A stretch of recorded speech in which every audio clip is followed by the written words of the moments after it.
I made it and I wasn't recording.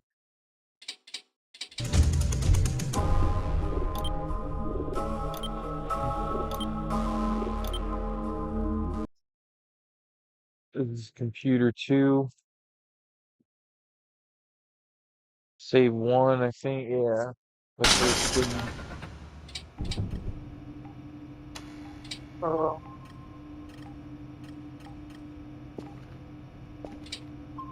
this shit is a bust.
We're gonna start doing signals here in a bit.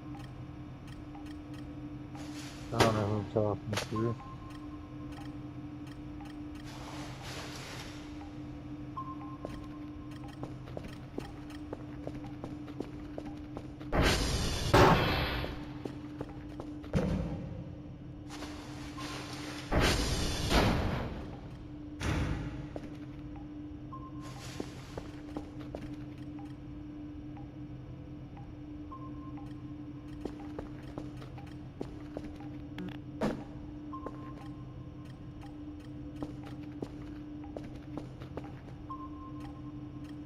Oh, okay.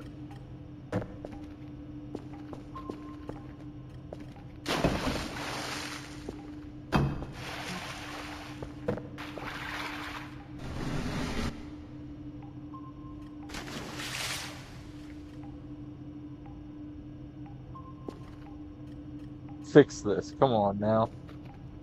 Give us a little mop head. I don't care if it just looks like shit.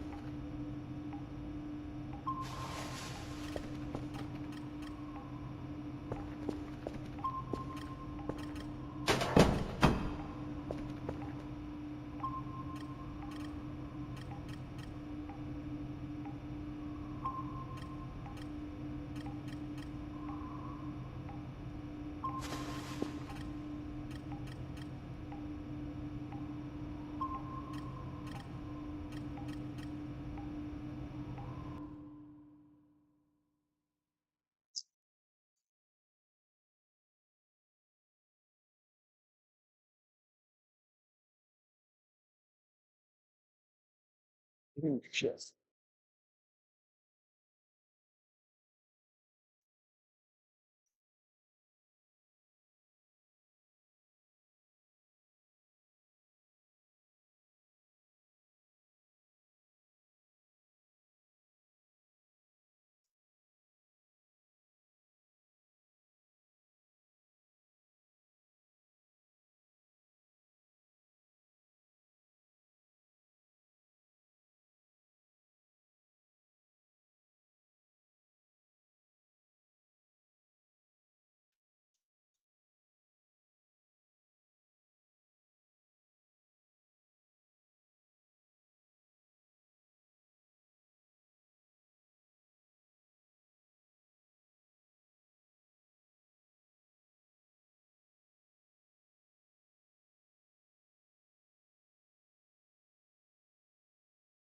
You know what?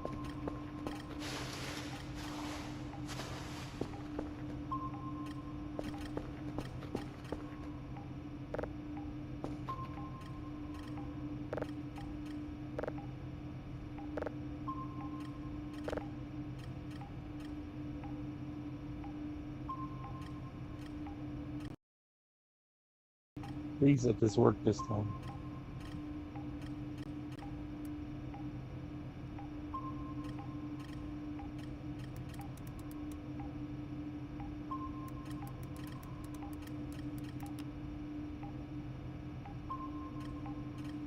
One of the women in this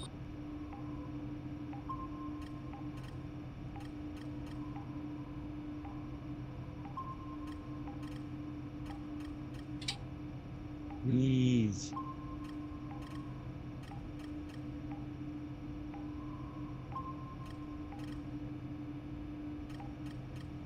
No.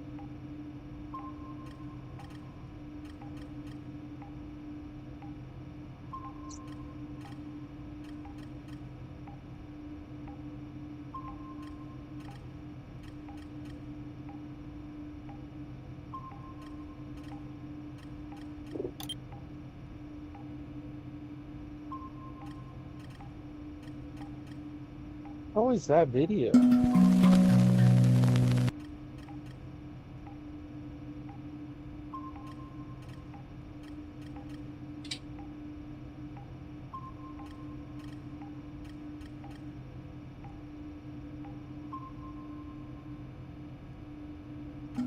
$2? Good enough.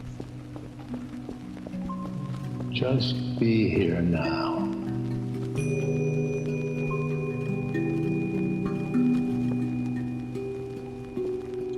Just a little It's nice to bit. be with you this evening. Can you all hear me? Can you hear me? Yes, you can all hear me. Okay.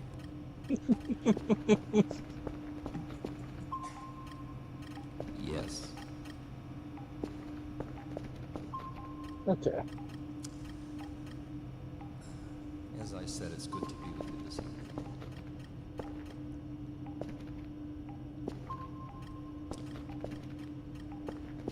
Because when you have a choice, it seems to me reasonable that you want to hang out with people of like mind and like heart. And you want to hang out with people, I do anyway, I want to hang out with people who want to grow, who want to awaken, who want to hear how it is, who want to find integrity in their own lives, who would like to be statements of truth and beauty.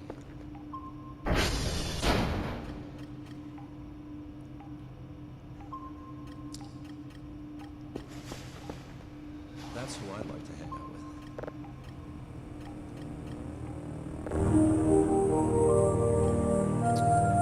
Now, when I was a child, when I'd say a dirty word, my mother would say, "You filthy mouth, little boy, wait till your father gets home."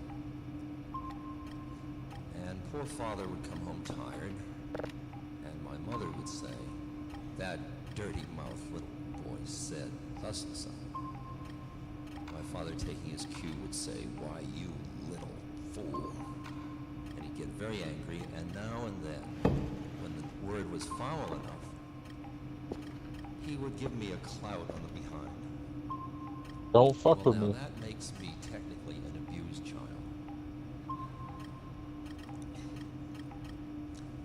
So I could, at this point, join a group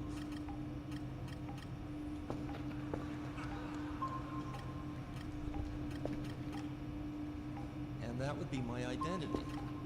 I am an ex-abused child, working to become unabused. And I would hang out with other people who define themselves as abused children, ex-abused children, who are trying to work it out. But I remember Trungpa Rinpoche, a very far-out rascally Tibetan Lama. Once I was with him, and he said, "Ram Dass," I said, I came in to ask him for meditation instruction. And he said, "Ram Dass, at this point you should just be doing Ati Yoga. You should just be expanding outward with mind." So I didn't said, mean to "Let's do try that. it." We sat across this little table from one another, and he had looked into each other's eyes. And after about I want to listen to this story. he said, no, don't try. Just expand outward. Because trying is a certain stance. I'm really trying to be healthy. I'm trying to do good. It's really not interesting enough. I mean, if you have a choice, why join the triers? Why don't you join the ditters?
Dang it.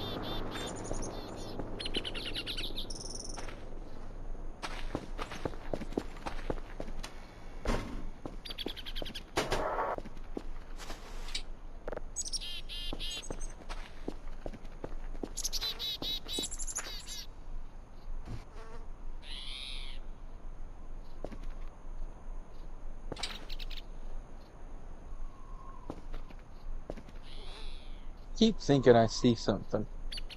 That's why, like, I just keep stopping. This is a little note to myself.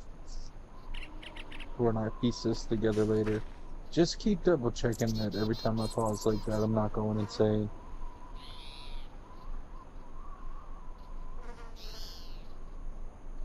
Keep thinking I see, like, the outline of something moving, like one of the arrivals. What are the fuckers called? Cat fucking Glasses, which are called the serious glasses.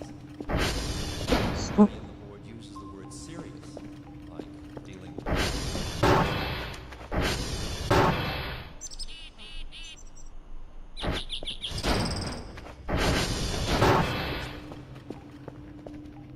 because, as Wavy pointed out, if you don't have a sense of humor, it just isn't funny.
did it not, but I feel dumb.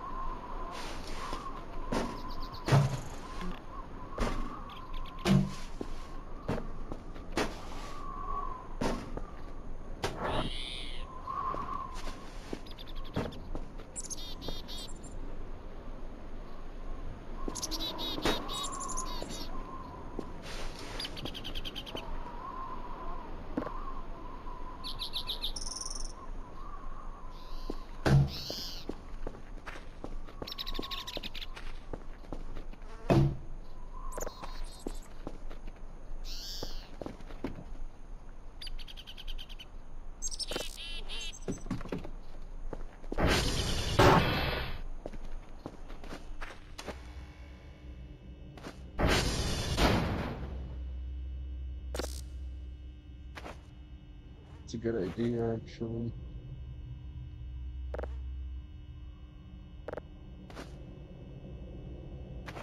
Do it like this. Will that work? Hey!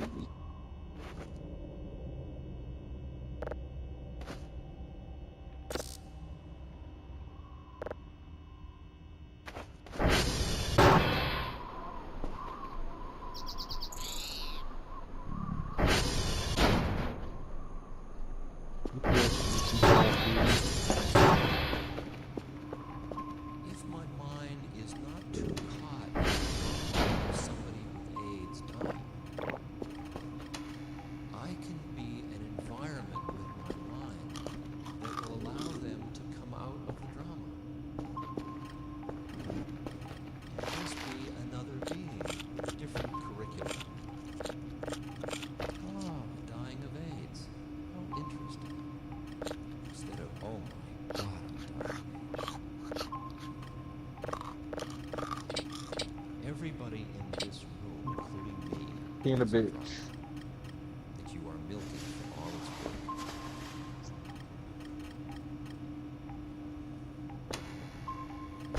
I'm trying to get enlightened. That's a good one. I'm a meditator. I don't know whether I believe all this stuff or not. That's a good one. Everybody thinks they're somebody, so they have a storyline.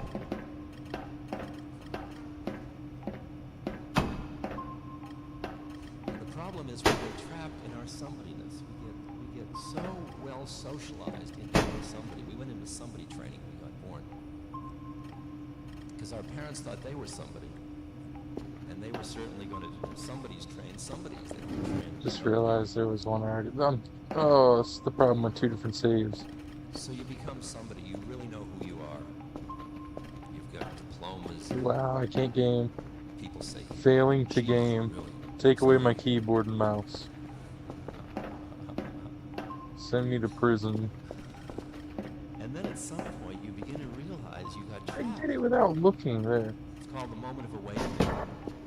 When you see you got trapped in your somebodyness. That no matter how long it is, it's like a large prison cell.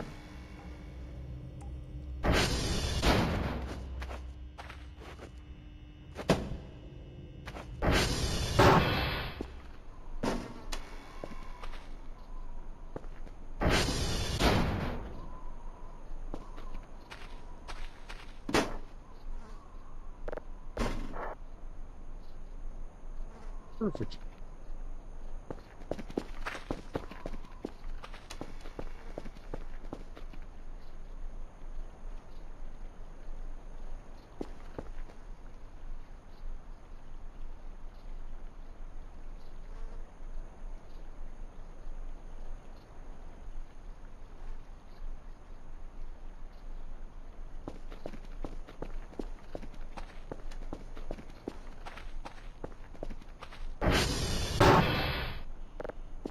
We interact with this one.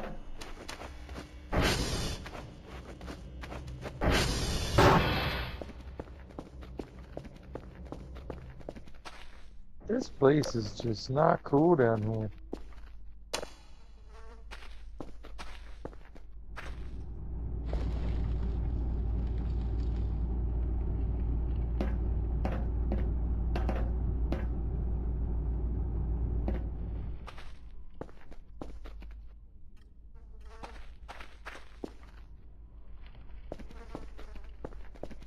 don't like any of this.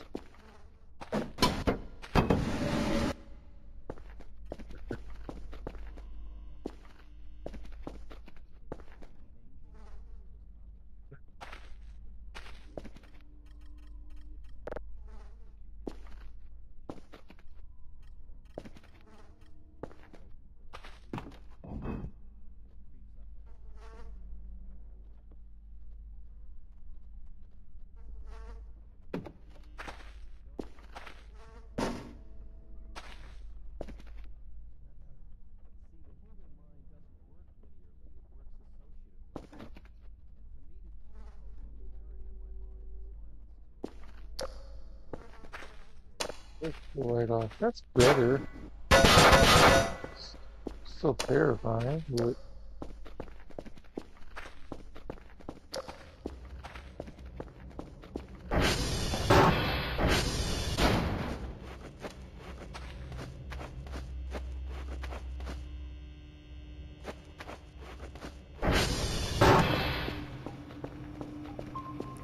So you want to see it's very complicated because if you are busy being a helper, you demand the other person be the helped. I used to be a psychotherapist, and I really thought I was a therapist. And if you think you're a therapist and you're in a room with another person, who could they be?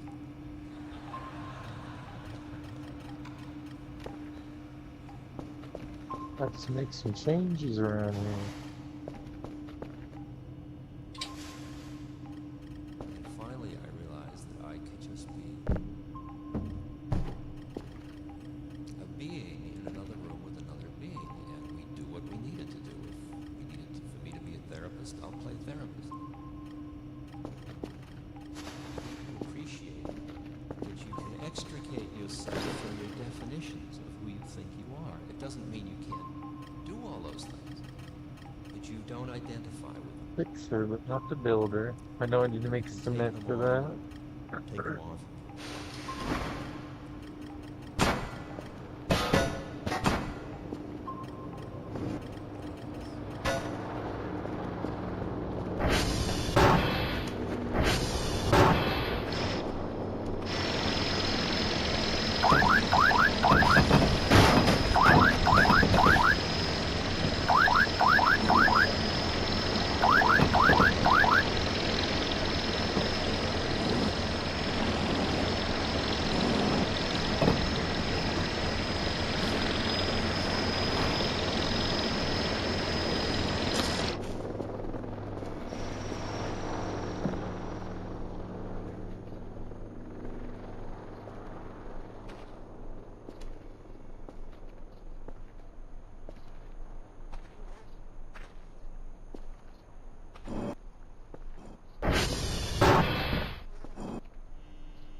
I didn't do that.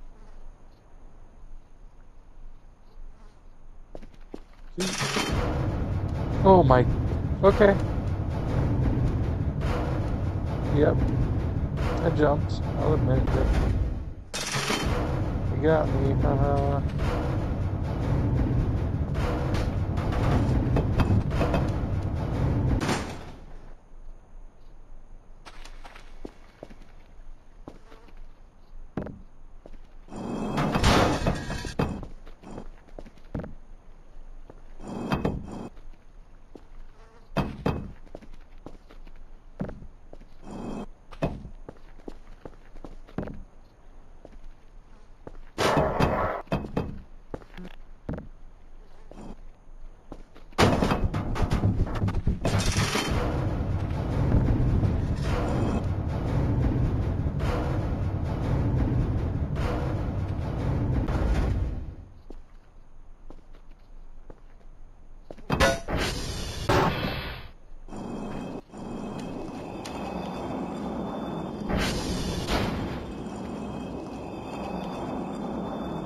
See if I remember how to use this.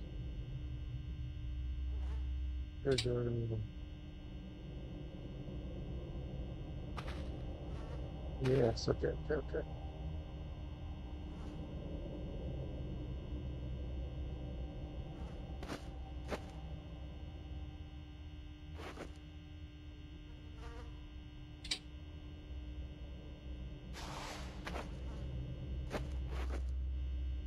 Good, this. Oh, too far.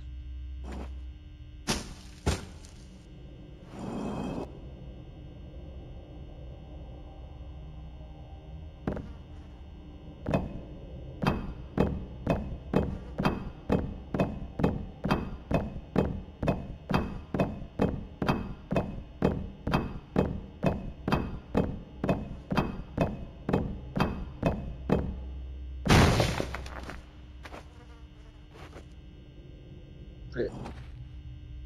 You gotta jump over that.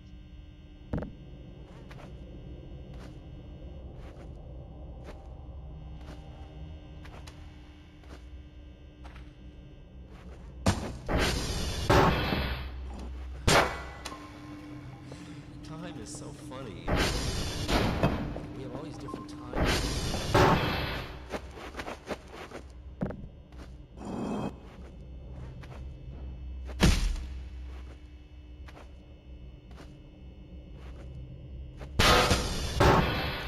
2-second operator. You can be made a millionaire in about 2 seconds just by buying the Japanese yen 1 second before everybody else figures out it just dropped going up.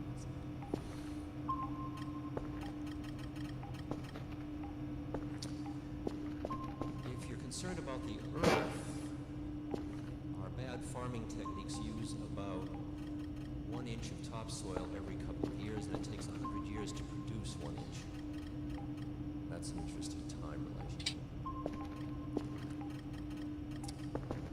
Then there's the time relationship that to raise a person with support from the state takes child care and lunches and school programs and summer jobs for school students, college education. Wholesale, that's about 40,000. It would appear. $40,000 is just what it takes of 17 months of one person in prison. It's an interesting trade-off.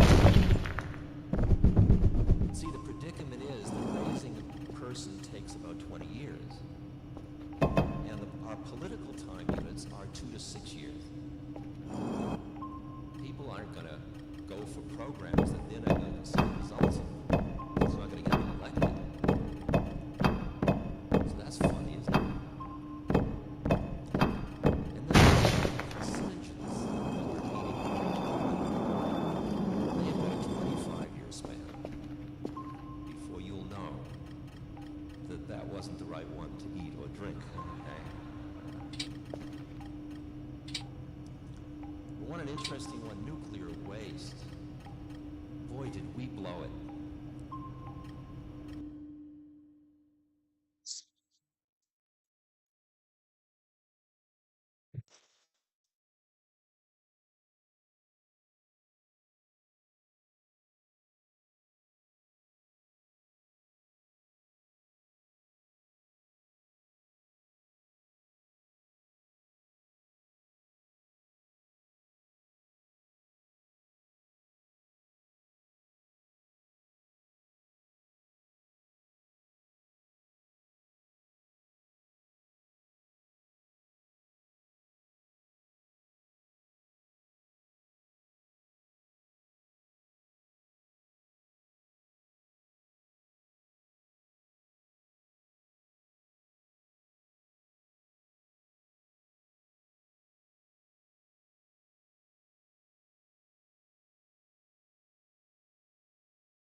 You know, we really thought technology had beat the system. We're so arrogant. We thought atomic energy would do it, cheap energy. Really don't. Now we're living through his trip, God bless him. I mean, somebody's got to do it, you know. They used to sacrifice maidens, you know. For a year, they'd build her, you know, she'd be the beautiful queen, and then they'd chop her up. Poor Donald. It's like a sacrificial lamb that we need in this culture. Because this myth of individualism is an obsession with us. We've got to allow that one person can amass billions and billions of dollars and power and buildings, and people are afraid of it. Except Ivana. The Daily News, the headline was, Ivana be rich. I want to be rich. That was great.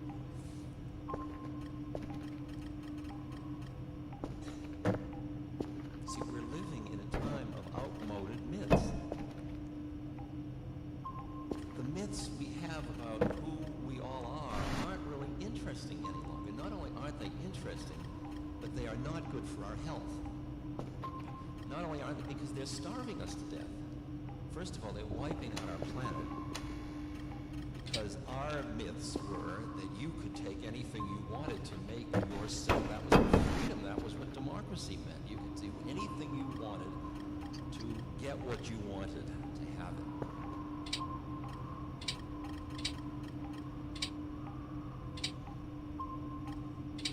And the whole issue of the common good. I'm just dumb. That's what it is. Called the trickle-down effect.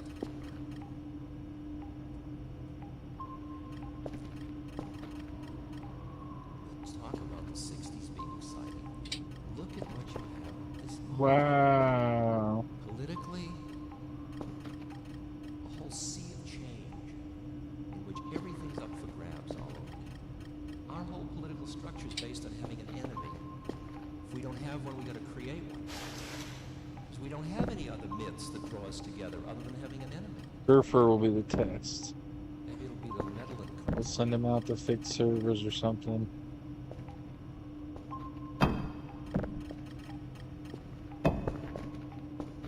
We've developed a whole web of no expectations of people telling the truth. I mean, it's so interesting. All of the North can stand up and say, yes, I lied to Congress. I did it for the common good.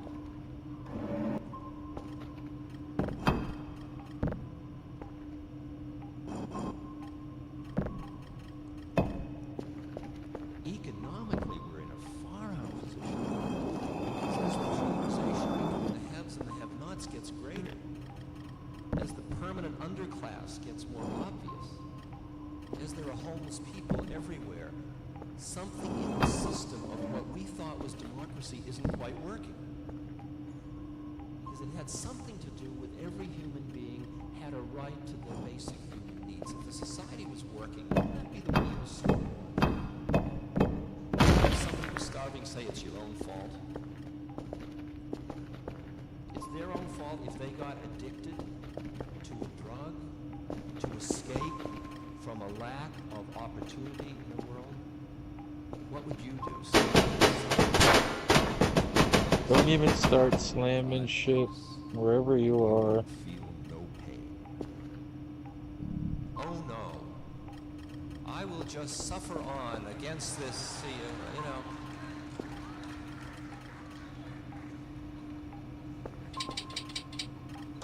That's great. I mean, homelessness is our problem. If any of us are homeless, we are all homeless. And it's interesting because as that polarization between the haves and have-nots gets further, and there are more have-nots than there are haves by far, when you look at our society, which is 6% of the world's population, and we use something like 40% of the resources of it.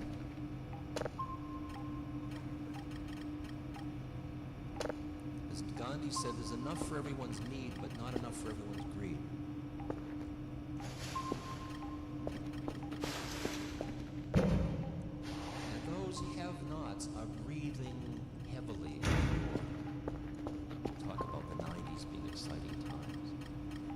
not going to wait for an altruistic trickle-down.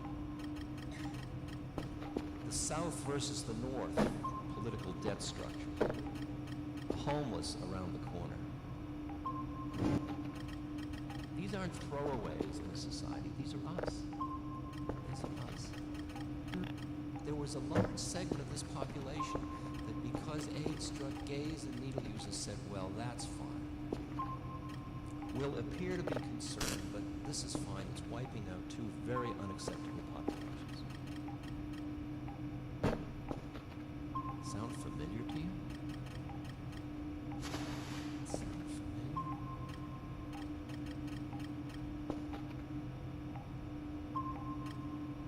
The Holocaust. I need to test this and see if it works on entities. Political and the economic. I mean, the social one's interesting because, see, like the only people that use drugs in an escapist are two groups. One are the inner city poor who have no economic opportunities.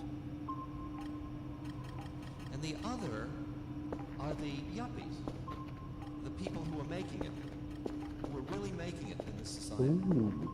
The Let's young, visit the upper, clear middle objects. class, professional group. They're using it. You say, well, what are they using it for? They're using it because they were promised that when they did certain things and they won, they would feel good. And they did, and they don't. Because the myths didn't work. Because even if you get accrue all of the stuff, if you have to close off something in life in order to be happy, you're never really content. And you have to close off all the people that don't have what you have in order to be happy in your mind. You deny their existence. Like there's a study that shows that people that make 15,000 think that if they made 50,000, they would realize their dreams. People that make 50,000 think that if they made 100,000, they would realize their dreams. In terms of the percentage of people who have realized their dream, 5% of the people that make 15,000 say they have realized their dream, and 6% of the people that make 100,000 say they have realized their dream. Seems a lot of trouble for very little return. Doesn't it seem that way to you?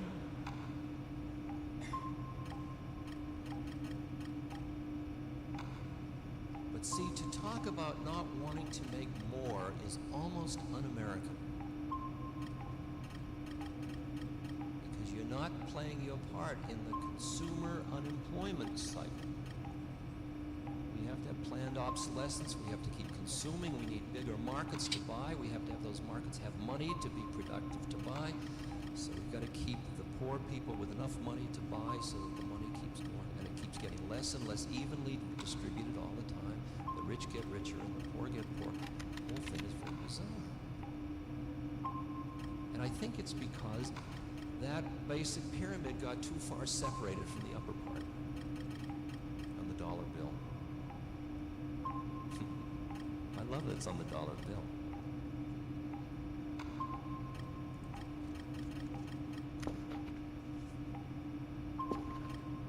The thing underneath it says, Novus Ordo Secularum.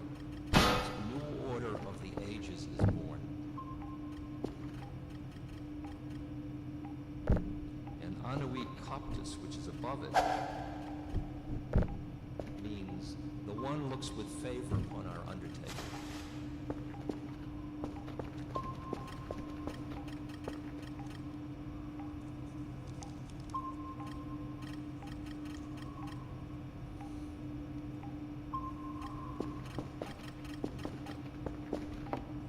But if you think all that's interesting in the 90s, try ecology. That's an interesting. And as Earth Day comes, it's interesting. Earth Days suddenly become interesting. Because things are starting to hit the fan. Because our unconscious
But once we taste that there is a reality in which it isn't,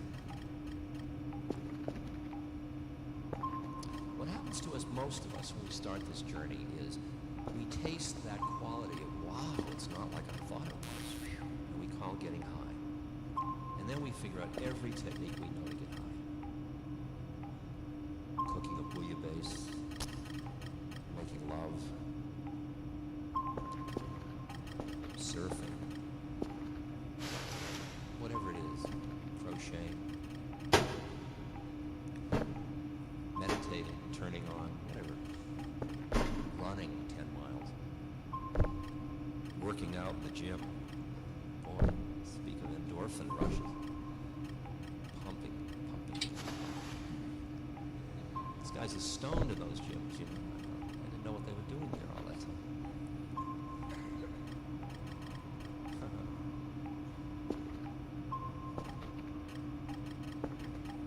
But we realized along the way that getting high wasn't the same as getting free. In order to get high, we pushed away low. A lot of us became renunciates. We said, this earth is a drag. It's full of greed, lust, hatred, sloth, and torpor, ill will, and doubt. That's what the Buddha said. So I will have nothing to do with it. I will go to a cave and I will be with it. I will go to another plane of consciousness. But as you keep playing this game of consciousness and relative realities and see how it all is more and more, you realize that if you push away anything that's got you,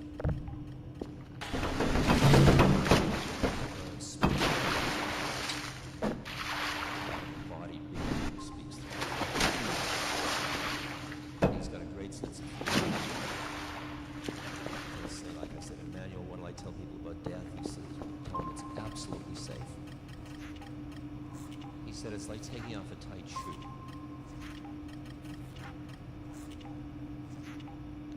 So I said, Emmanuel, what am I doing on Earth? What am I doing?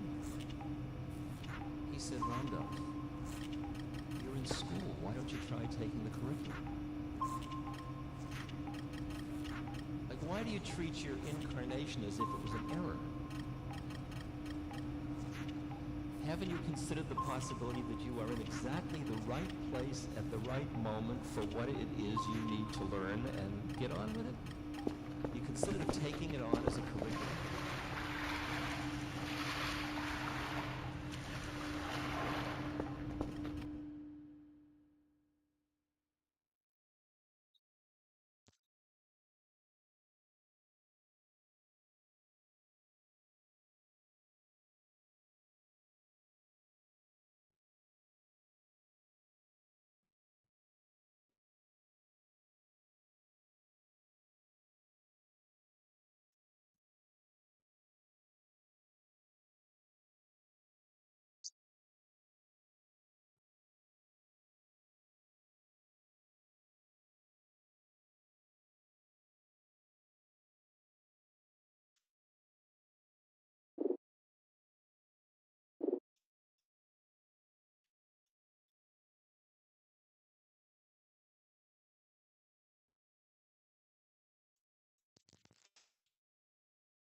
And everybody's in exactly the same predicament. Because you're living in a different universe than I am, and it's because of your desires that's affecting what you're perceiving the universe to be. Right? So you realize that high isn't free because you're pushing away something, and so you decide to make a curriculum. And the curriculum is everything that's got you. It's everything to which you're attached or have aversion is your curriculum. It's because that's all you see in the universe. That's all you ever see. You see what you like and what you don't like. The Tao Te Ching says, truth waits for eyes unclouded by longing. As long as you're identified with your desires, all you see is the outward container. As long as you're horny, you just see what's makeable. As long as you want power, all you see is power. As long as you want to be good, all you see is opportunities of how to be good.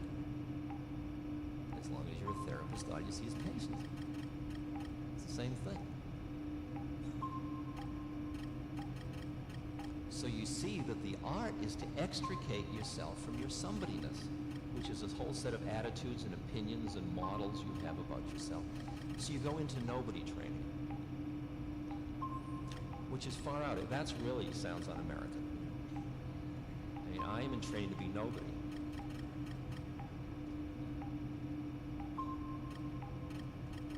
Hello, Mr. Trump. I'm nobody. Wavy Gravy. Wavy spent in the last 2-3 elections, I guess, he's run nobody for president. He's got a bus that says nobody for president on it. Nobody can solve our economic problems. Nobody cares. All the slogans that would make you want to vote for the... And actually, more people voted for nobody in the last election than voted for somebody. I think you should know that.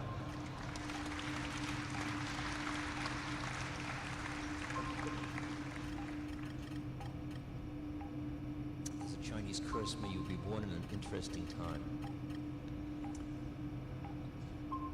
Question is...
why is it a curse? Because it's a great curriculum. The curse is that you're going to get fascinated by it. See, that you're going to start to really, isn't this interesting? And then you'll make the object, so everything is there, including you usually. It's the ultimate in alienation. Think of yourself as me instead of I.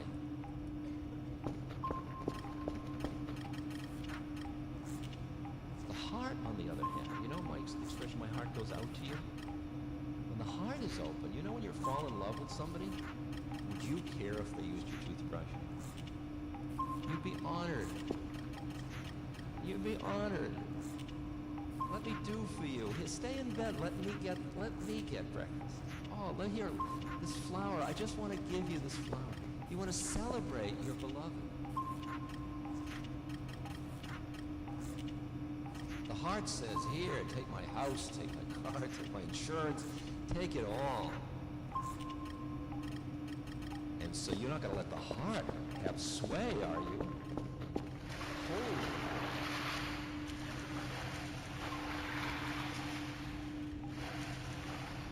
Holy, that's all. So you say, no. The mind's saying, now, wait a minute.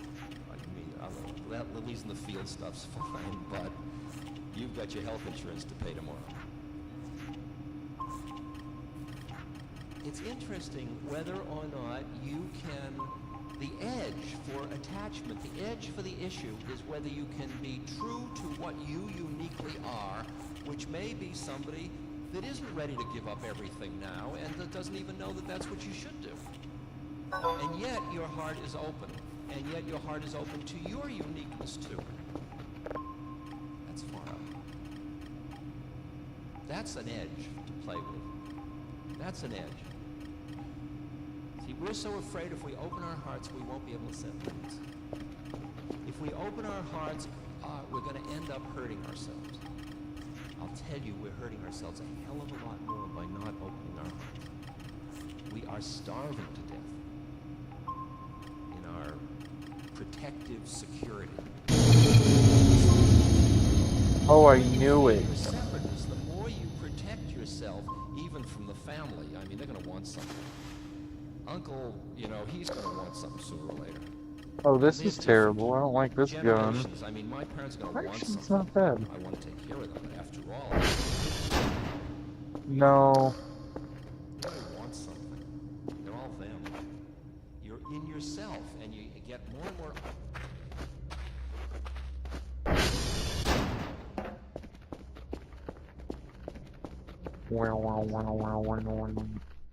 Was that a thing?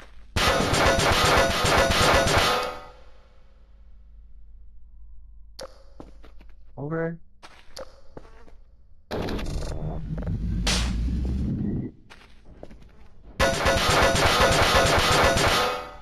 Yeah?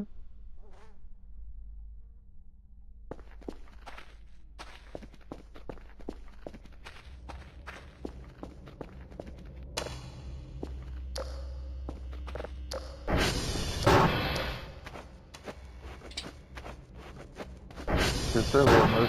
Don't set conditions. And none of us are those. Those also didn't work I don't want you to murder me. during That's a it doesn't condition. work during a power outage. I will love you as long as you don't murder me. That's a condition. You gonna murder me? I love you.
love.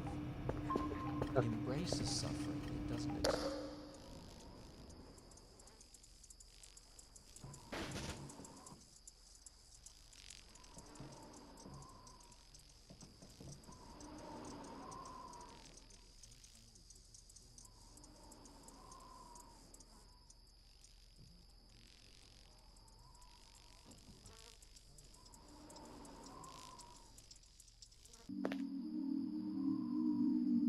Why is it every night? How come every time I go to sleep, they have to put me in a dream? Why did I fall into a dream? I don't know how to get up. And I say to myself, I am stuck in a dream. Why is there no way to climb? I cannot swim.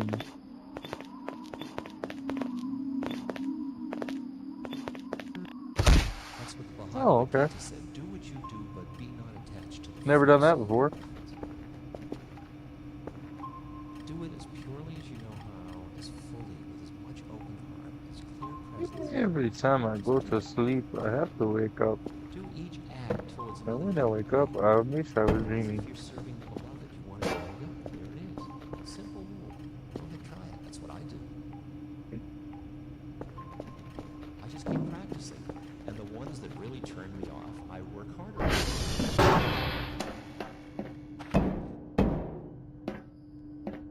Wow, it's like a little...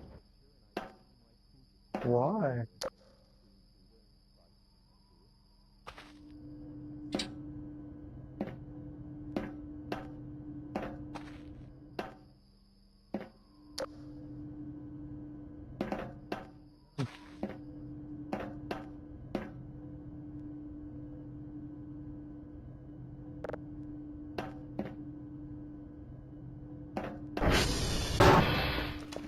You want to get free? Free?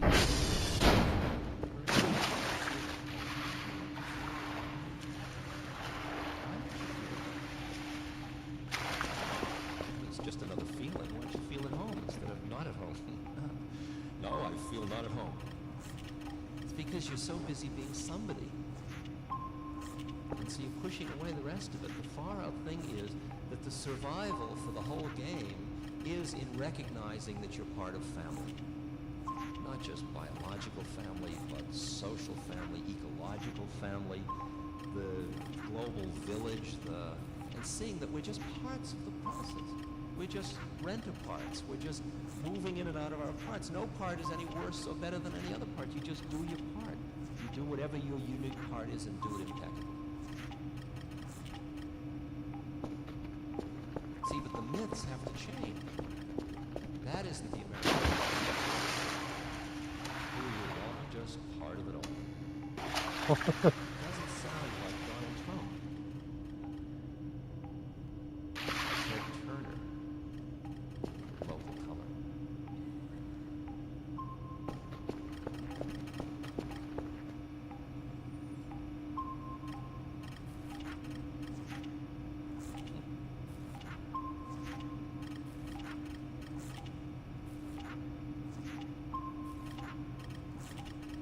Come up for air, you see that you're not separate. And then you come back down into your separateness and you say, you're all one, but it's my television set.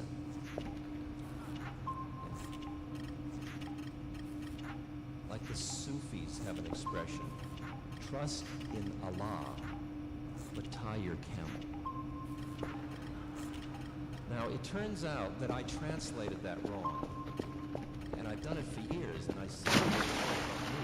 The actual statement is, trust in Allah and tie your camel. In other words, trusting doesn't mean you don't tie your camel. You are impeccable on every plane. You don't have to close your heart to tie your camel. See, that's sloppiness. To run a business and let everybody walk all over you because your heart's so open, that isn't impeccable. You learn how to play the game beautifully. It's like playing Monopoly. It's an art form. you see a player playing it as an art form, like Joe Montana, as a football player, you really see the art in it. Jumpy basketball.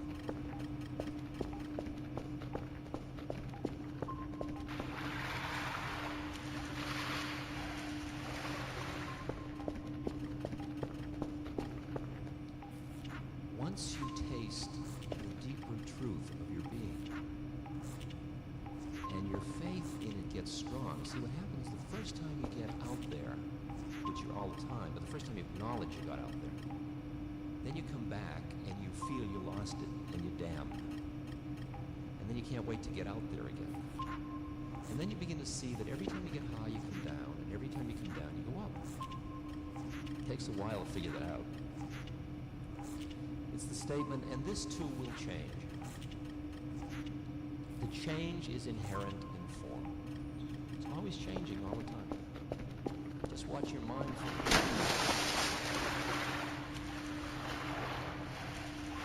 This is not the moment. I've been doing it since 1970. I was in Burma a few years back, sitting in a cell voluntarily. 3 in the morning till 11 at night, following the muscle going up and down in my abdomen with each in-breath and out-breath. Rising. Falling.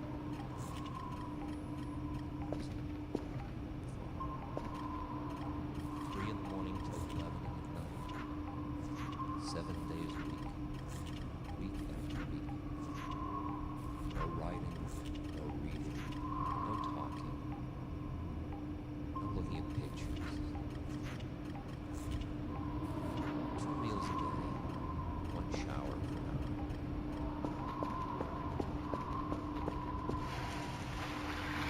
Then you go into the report.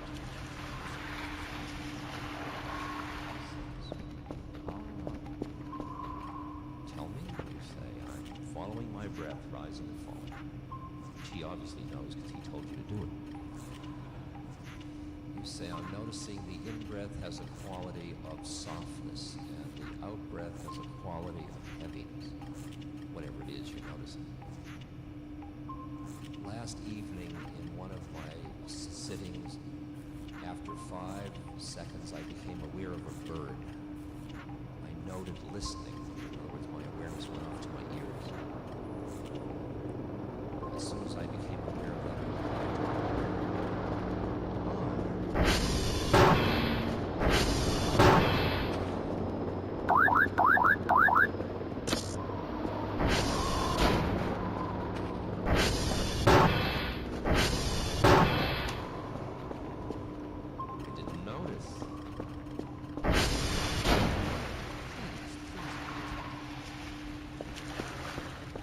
as you're leaving, he says, by the way, did you awaken this morning on an in-breath or an out-breath? Saying, oh my God, won't he ever stop? But as your concentration gets keener and keener and keener, the rest of the universe dissolves, and you see the way your mind is creating your history, the future, the reality, and you keep coming back to the breath and coming back to the breath until your mind stays on one point, and then you are at the entry gates into the inner process. That's when you start to penetrate into the universe and begin to appreciate the universe subjectively rather than objectively. You're no longer one thought away from where the action is. You are the breath. You're not seeing wherever you turn, wherever your awareness turns. So you know the universe from inside. That's called wisdom as opposed to knowledge. And then you become wise because you are the earth.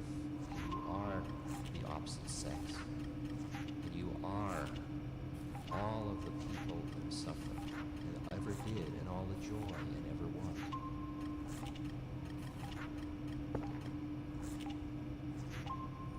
And once you've tasted of that, everything else is different. Even though you come back into getting caught in your separateness, you see now there is has nothing to do but get liberated. And that gives you a meaning to your incarnation. It's like two people, one of them, they're both chipping blocks of stone. What are you doing, sir? I'm chipping a block of stone. And what are you doing, sir? I'm building a cathedral.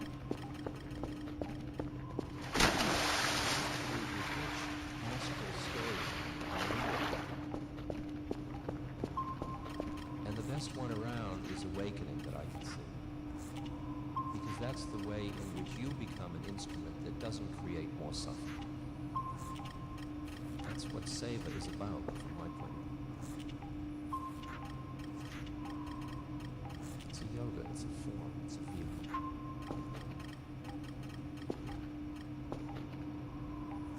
And the question is, can you look at the things you're afraid of?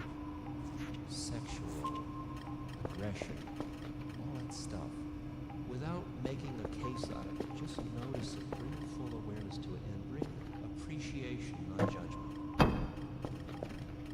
Every time I go to judging, then I feel myself in that judging mode.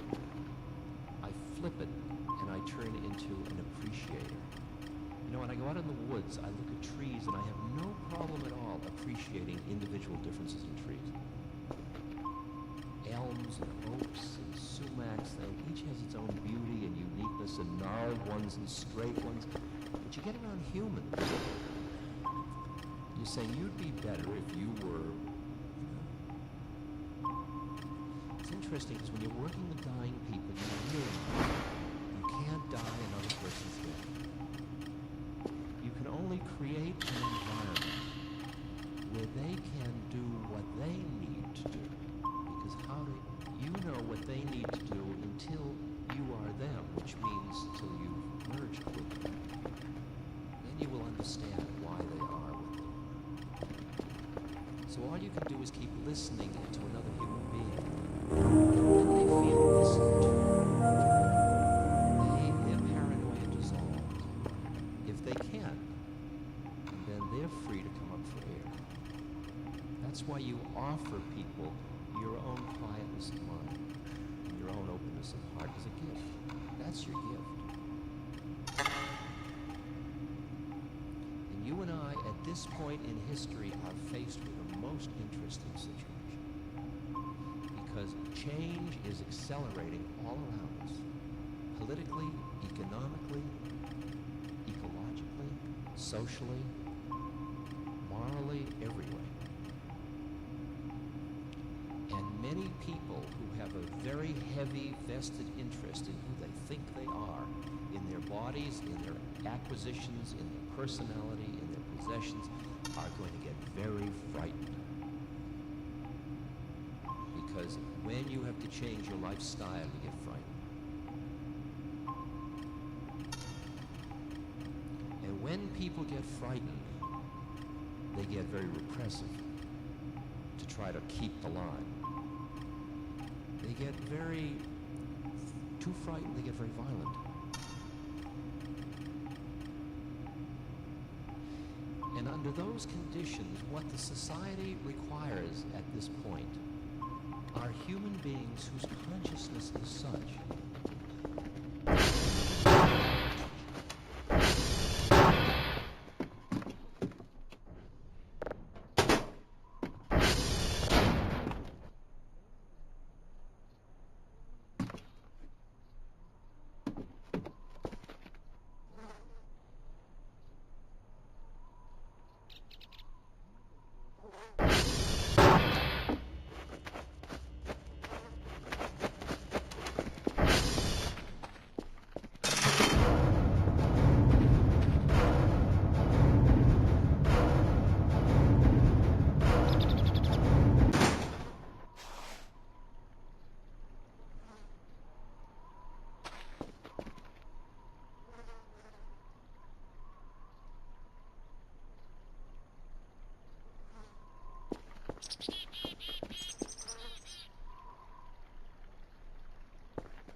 goes in the street and there's a leper and lying in his own excretion.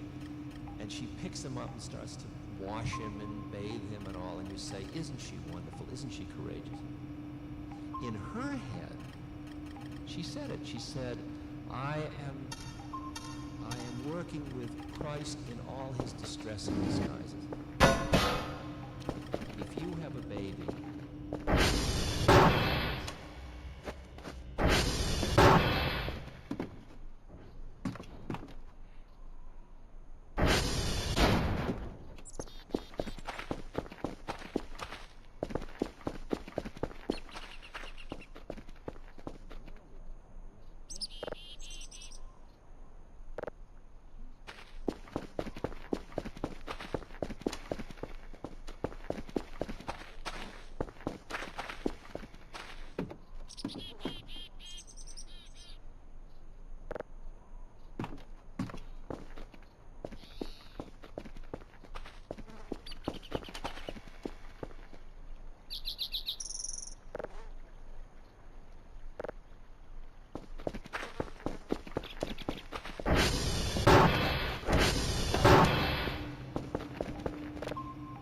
then you realize you're still trapped in settings. There's still somebody and me, and usually it's I'm a schlump and it's perfect. To go the last end of it, you've got to say I'm perfect too. Who, me? That is what I learned. That's chutzpah. I'm God. You're God? Yeah, you're God too. Well, that's not so bad, but I don't think either of us are God. There's the problem. We're busy putting ourselves down again. Mea culpa-ing to death. Instead of merging to life, I merge to life.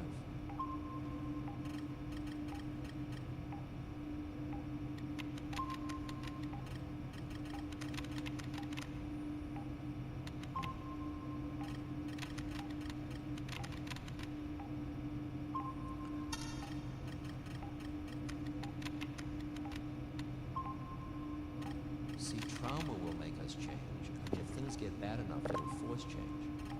Like if there's no gas at the gas pumps, then you figure out how to go a different way. If you run out of water, then everybody gets together and passes buckets. You can do it for trauma, but it's a drag to wait for trauma to bring people together. Information doesn't quite do it, you see. Information will get you to do things that are really like, okay, they're on the way, like recycling. No. That's good. That's really neat. Oh, People okay. learned that 5 years ago. You can teach old dogs new tricks without total trauma. The other thing that changes you is the inconsistency between what you know inside to be true and what you're living outside. And that lack of integrity keeps forcing it, and forcing it, and forcing it. Until finally you start to create external institutions that reflect the inner truth.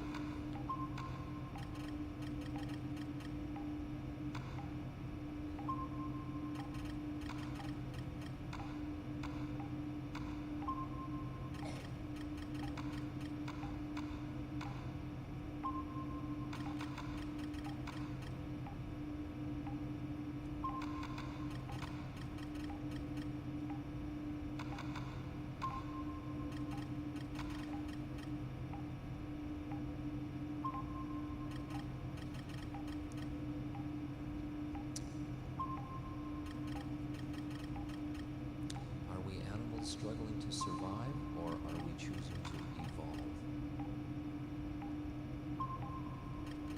The conditions are optimum for evolution at this moment.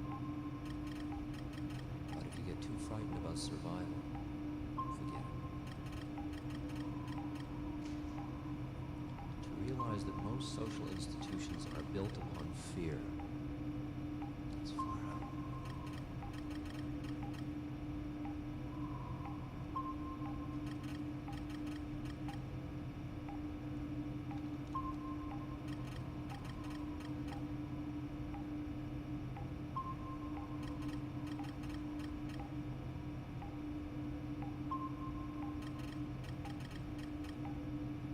Interesting how quickly you can change.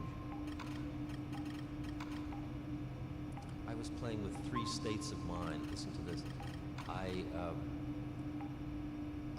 This year I broke my Achilles tendon. I mean, I ripped it to shreds. See, now all of you probably are feeling, oh. Then I'll say to you, I did it playing tennis. And you go, oh. And I say to you, in France. And you go, oh. See? It's far out. So I ripped my Achilles tendon playing tennis in France. It's hard to pick up a lot of sympathy for that. So there I was with my leg in a cast and with my crutches. Everybody said, oh, isn't that too bad? You know what, I was remembering that story, I think it's a Sufi story, of the guy who's got a horse, and the horse runs away, and the neighbor says, it's too bad. And the guy says, you never know. The horse comes back leading a wild horse behind it, so now he's got 2 horses. The neighbor says, isn't that wonderful? The guy says, you never know. Shortly thereafter, his son is riding the wild horse and falls and breaks his leg. The neighbor said, isn't that terrible? You never know.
I got to the anesthesiologist and I said to him, I'd really like ketamine. And he said, well, we don't use it because people complain it gives them hallucinations.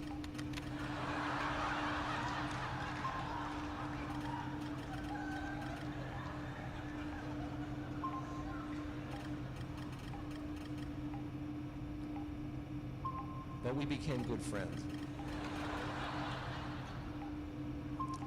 Because he wanted to secretly tell me about all of his inner work.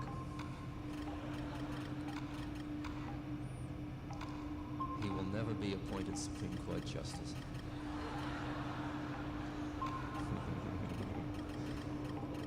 At least for a few more years. Till that's all that's left.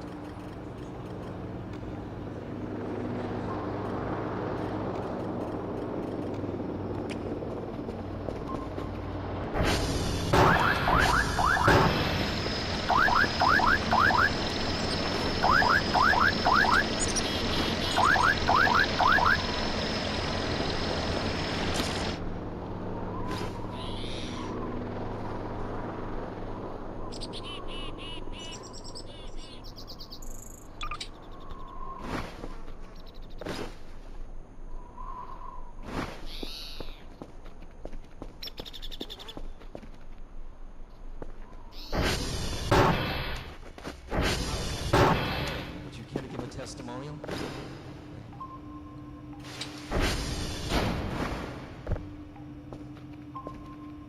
And then you say, I'm not going to stand for this. So you have your face changed, lifted. Because you're going to defy time.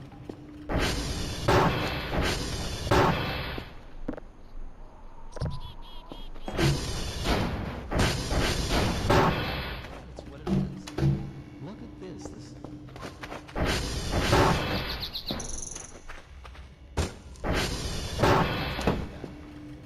They're really beautiful too.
There's something whispering, "Hear me?"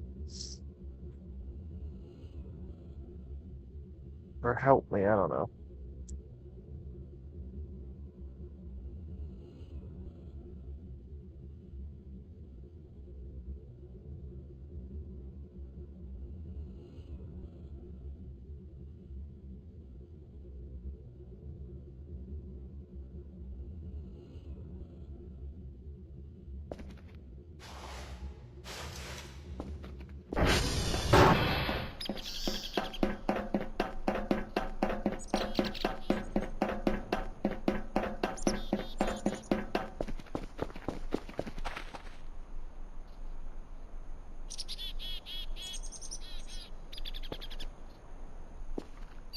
Sun at? Yeah, we got enough time.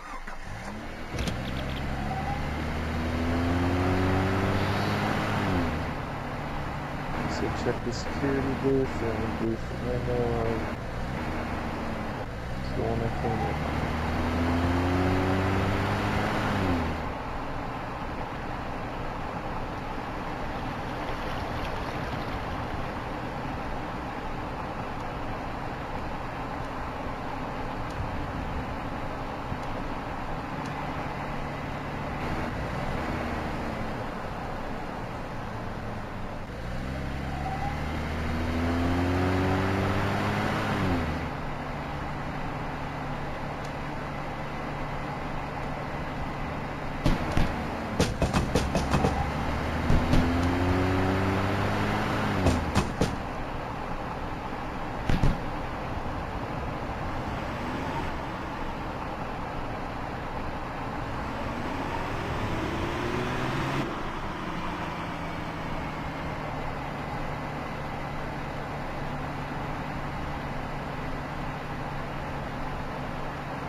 It's in daylight. I need to hurry.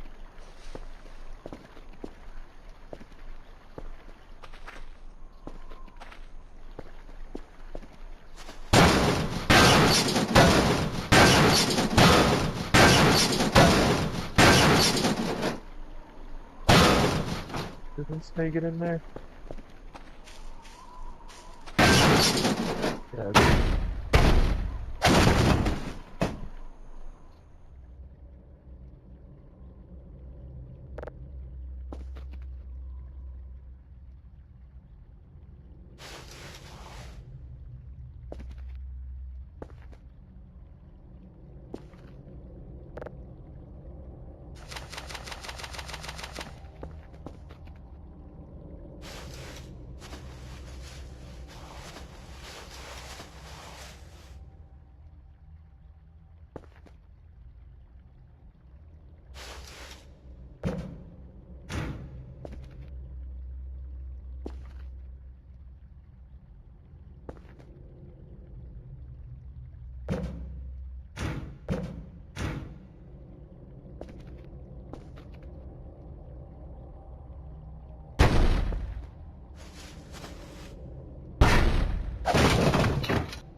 There was a drive there. And now it's gone. It was green.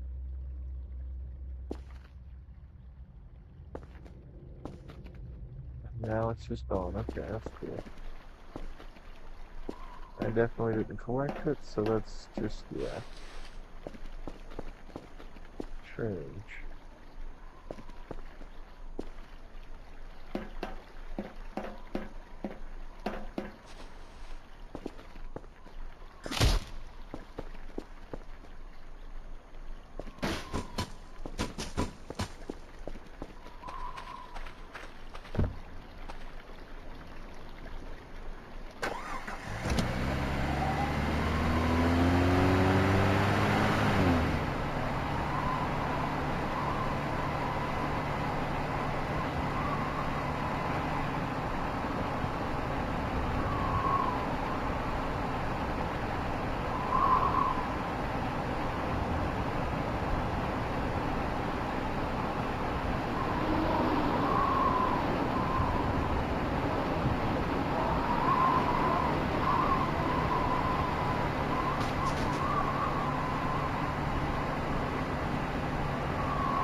best of our ability to relieve suffering. There are boxes out in the lobby that would welcome your check or your coin.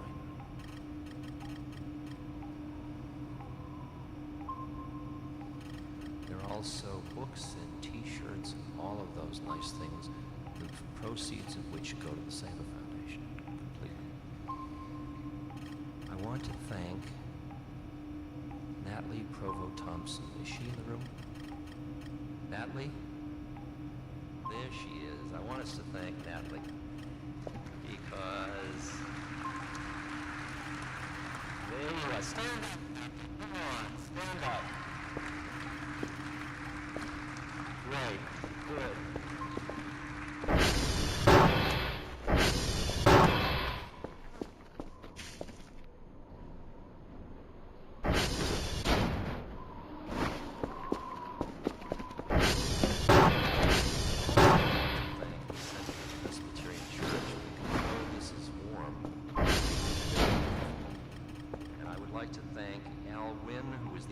Minister, Agnes Norfleet, the Assistant Minister, Queen Cato, and Clarence Potter. Would you thank them for me, too?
said to her, is that what you said?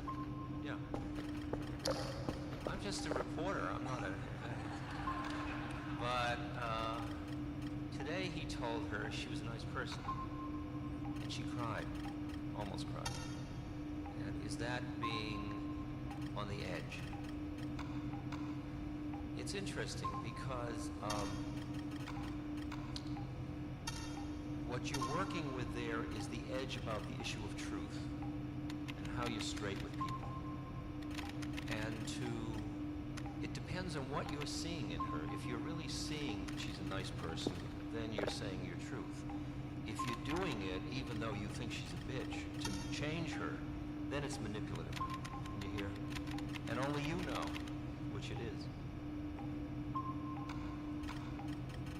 Yes? Wait a minute, you gotta speak slow and loud and maybe stand up. Go ahead.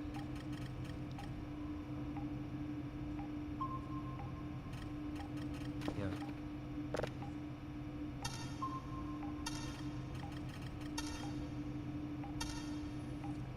You said about going bad. What did you say? What was the example?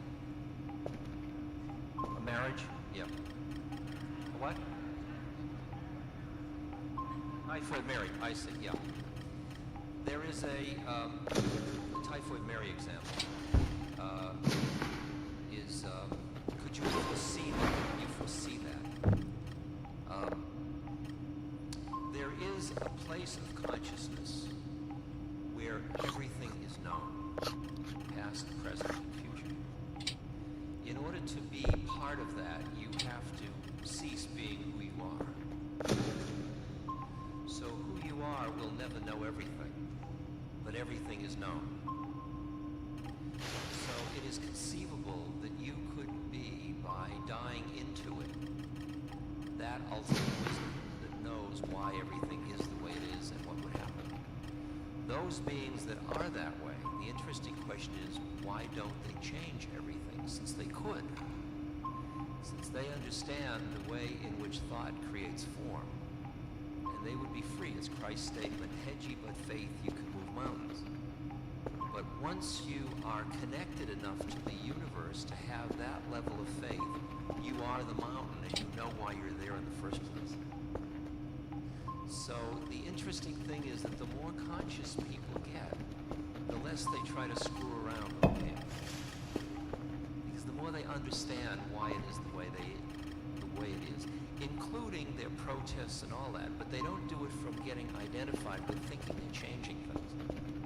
They're just doing what they do. Is that dealing with your question?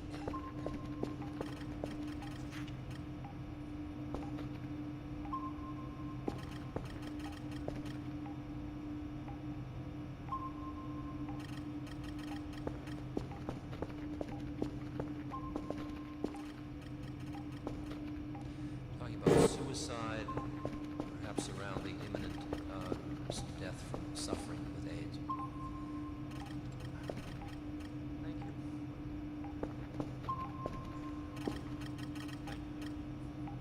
That's the guy, by the way, that puts these lectures together. 36 cities.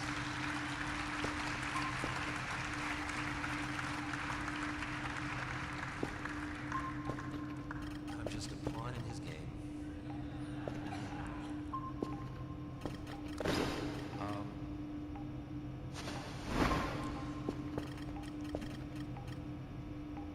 My guru used to say to me, when I'd be upset about things in the world, he'd say, Ramdas, don't you see it's all perfect? And I'd say, starvation, hunger, all that. And he would cry about those things and say, yes, but don't you see it? Like, don't you see it's perfect? Don't you see the plane in which everything is unfolding lawfully? There are no errors in the game. And nobody leaves one incarnation a minute before the appropriate moment or a minute too late. We are obsessed with how people leave the stage. When it's time to leave the stage, you leave the stage. No matter what you think in your mind is the reason behind leaving the stage. The act of suicide is an attachment. It's usually, in most cases, it is either an act of pushing away life, grabbing death. The art is to die with your consciousness absolutely neither pushing nor pulling. Most of us in this room will not die that way. That's why we will continue on the wheel of birth and death. People that commit suicide a moment after they have done that are aware of their predicament. And they are aware.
They don't gotta eat.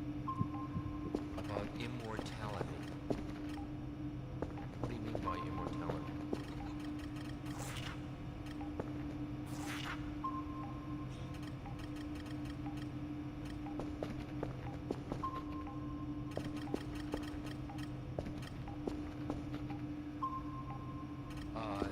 Yeah, you can arrive at the level of consciousness where you Except there's are the critter. identified. You're so, There's three you're critters. so far back that you are aware of the law that brings about the end of that karmic form. And you are part of that which is, you could say, choosing it or allowing it or whatever. Okay? And there are beings that take incarnation that way. There are beings that take intentional incarnation that are never, like a Krishna or a Christ. They don't go to sleep and then wake up like we do. They just drop down to help us along, or bless us, or whatever. There's what? Oh, you're talking about people keeping their body or growing, yeah. All those powers, those are called siddhis or powers, and they're possible. The clearer you are, the more these siddhis come along the way, and you can rejuvenate yourself and stay alive. The question is, why would you do it? I mean, it's like staying back in the 4th grade. Why would you do it? I mean, you might as well go on to the 5th grade. You might do it out of compassion for someone else. That would be a nice thing. But you'd only do it out of the bodhisattva vow. The whole thing about powers is you don't use them. The art is not using them. And as they said about my guru, they said he moved around when he was young. When he was old, he slowed down. And then when it was time, he died. And it's nothing special. And yet he had all those powers. So, my friend Tim has already made a deal to have his brain frozen, so later I said, what body are you going to come back in, Tim? Imagine this 19-year-old girl with your brain. God, thought is appalling. Sir.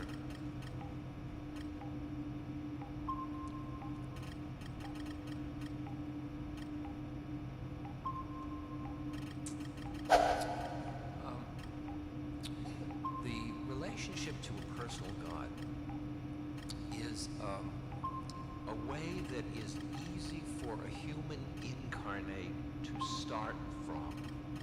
Because you know relationship and you know that kind of emotional heart quality of relationship. So to anthropomorphize the thing, to project a being and then relate to it. It's like having an imaginary playmate. And you make the imaginary playmate, you really invest the imaginary playmate. The bizarre thing that happens at the end is, as I've said before, you find out that the imaginary playmate was real and you were imaginary. But that's because you finally merge into God, and then you as a separate entity are kind of irrelevant. So, but at first it's your projection outward from your human thing. Now, ultimately, the merging into the one, once you're in the one, there's no one, there's no two, so one is equal to zero at that point. Then you could say God is nirvana, God is formless. And all the names of the formless are merely names that we use in order to have a doorway through. Because you love the separate entity until you merge into it, and then the dualism disappears. So it's a technique, it's a form, it's a vehicle. But to think about somebody there that's doing it to you is paranoia. Because you can say somebody is there and you can relate to, and somebody is there who understands the unfolding of your karma. And ultimately you understand that who is there is you. And that you are your own guru, or you are your own God, or whatever. That's the ultimate merging. That's when, but see, in bhakti or dualism, like when you love Christ or you love Krishna, a real devotee, or love Ram or Hanuman, the real devotee doesn't want to merge. They want, it's like foreplay. They don't want to have orgasm. Because of the orgasm, that's the end of your separateness. And they want to hang back in order to enjoy the beloved. So they push against the merging in order to stay separate, in order to stay just a whisper away from God. And those real bhakti devotional yogis like Rumi and Kabir and Hafiz and all those people, they're always just one breath away from merging. Okay? Sir?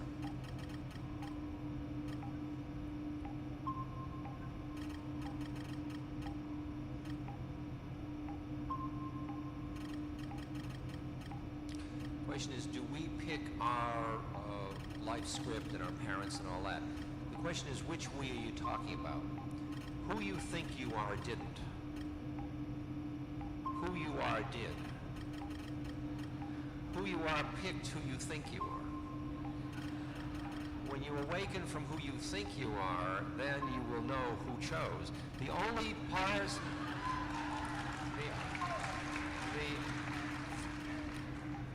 You who you think you are has no free will. You're being had. You are just lawful stuff unfolding. Who you are is free. So you're dealing with that paradox. So die. Out, brief candle. Questions? Yes. Which is...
Come on, I want you to do it. Show me something.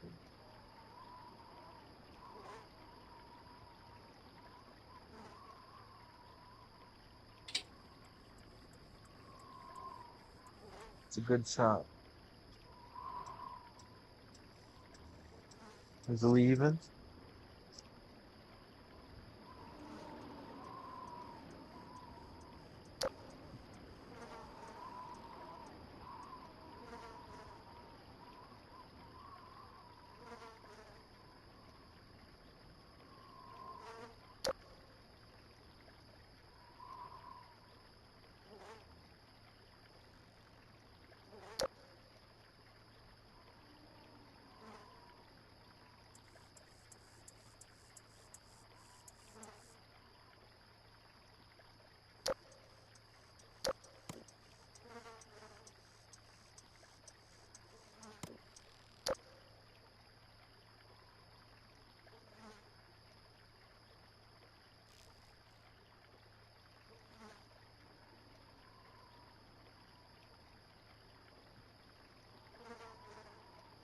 Please, I need a picture of you.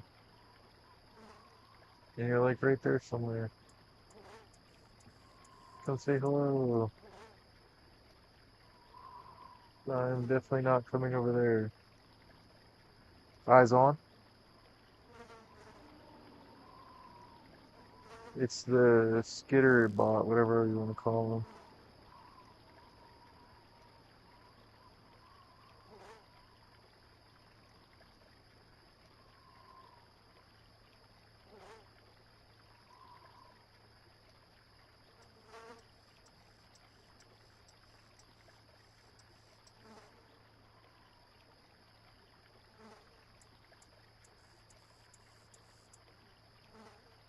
I wonder if you can even see any of this in the video over there.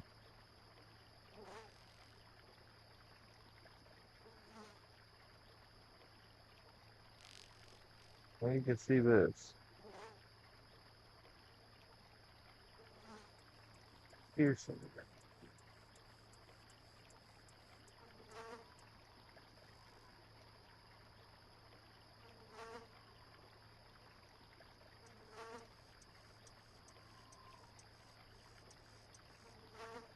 I'm not gonna run up on him and get a picture because this is not mine. Oh God, stop it.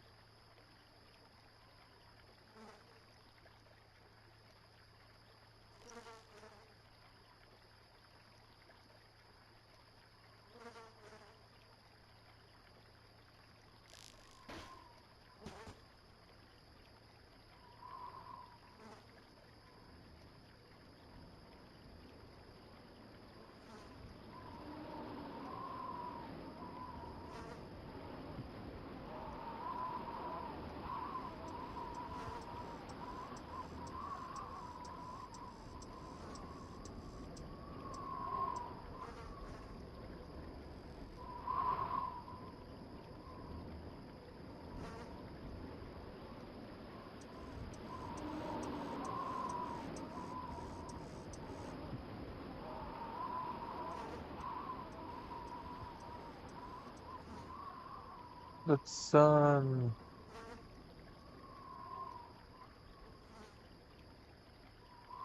Oh, there he is.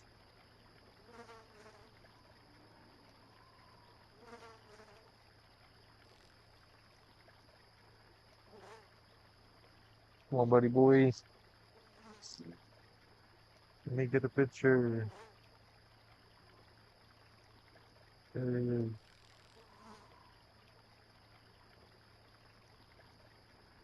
Buddy, if you're out during the day, I'm gonna come take a picture of you. I'm just saying.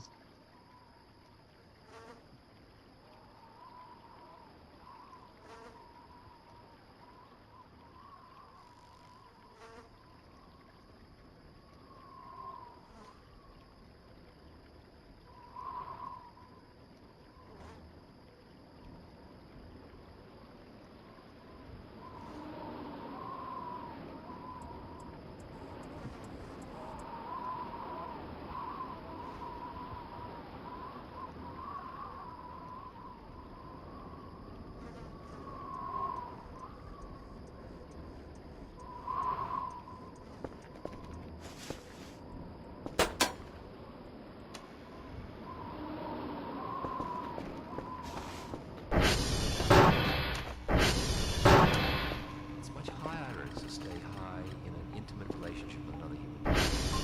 Because everybody gets frightened and they all put up, they start to protect themselves. And then the minute they do that, it's just roles interacting. And the spirit starts arguing.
playing my part.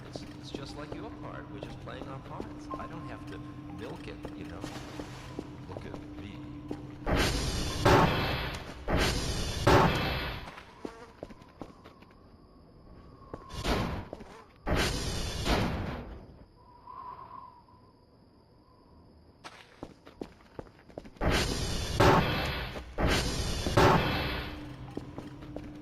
Yeah, I enjoy it.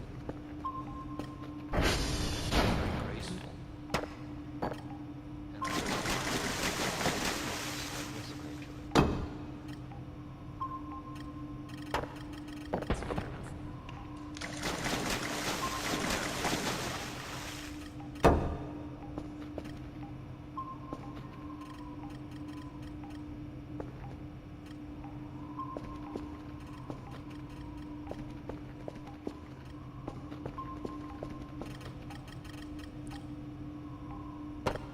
If everything is perfect,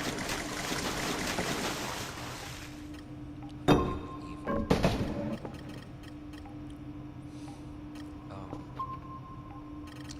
When you go back in consciousness behind you, and then you get into the 9, 7, 5, 4, 3, 2.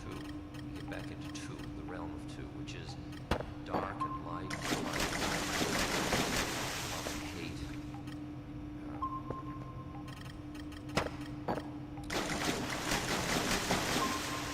And then you see that right behind that is the 1. And the 1 includes the 2. Like G. Manly Hall said, one who knows not me thinks that light knows not me.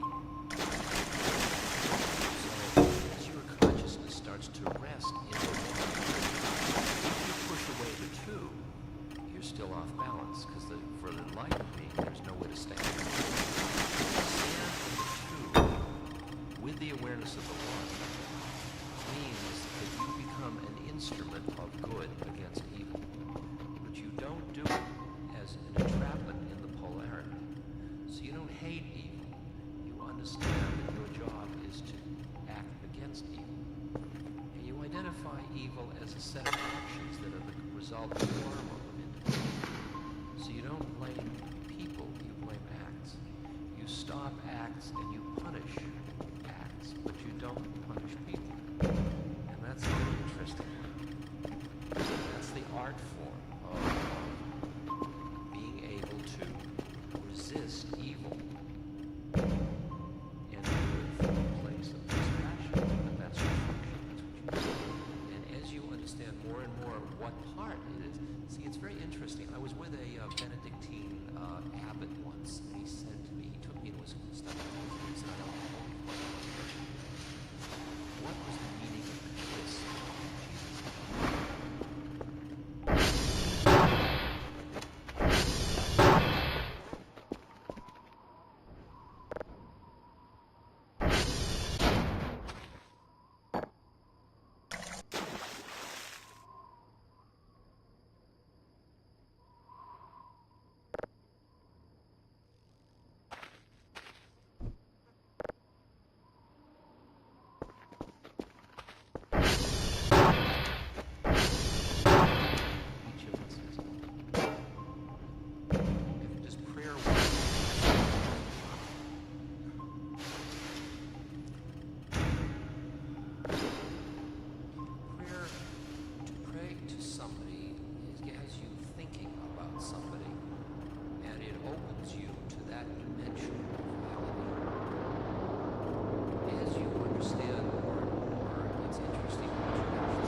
those actions in a way that doesn't create more suffering in the world.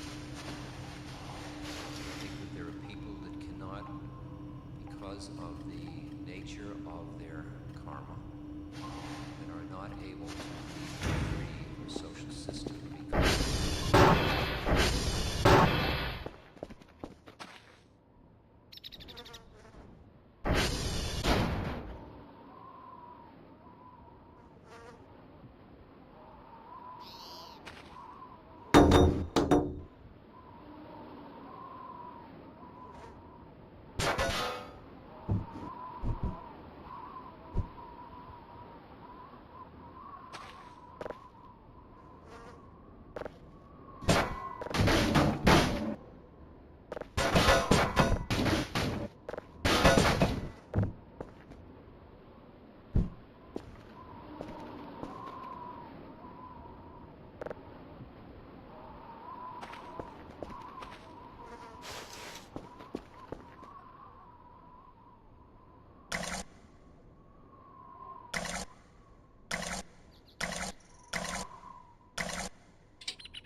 for his own growth.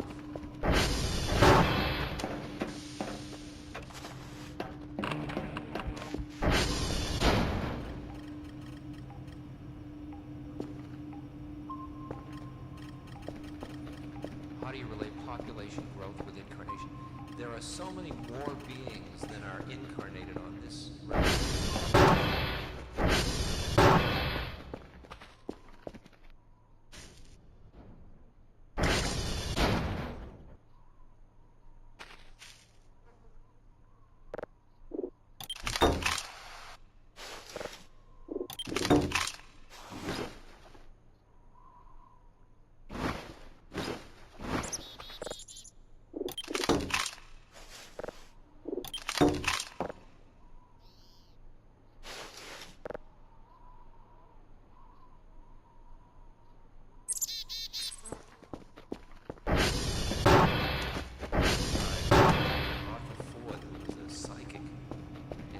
What the other side was like when he died, and then he sent a book. He channeled a book through Ruth Montgomery, and it described just what he thought was going to happen, which was he's in school and they're working hard, and I thought, oh Jesus, I don't want to go there, you know.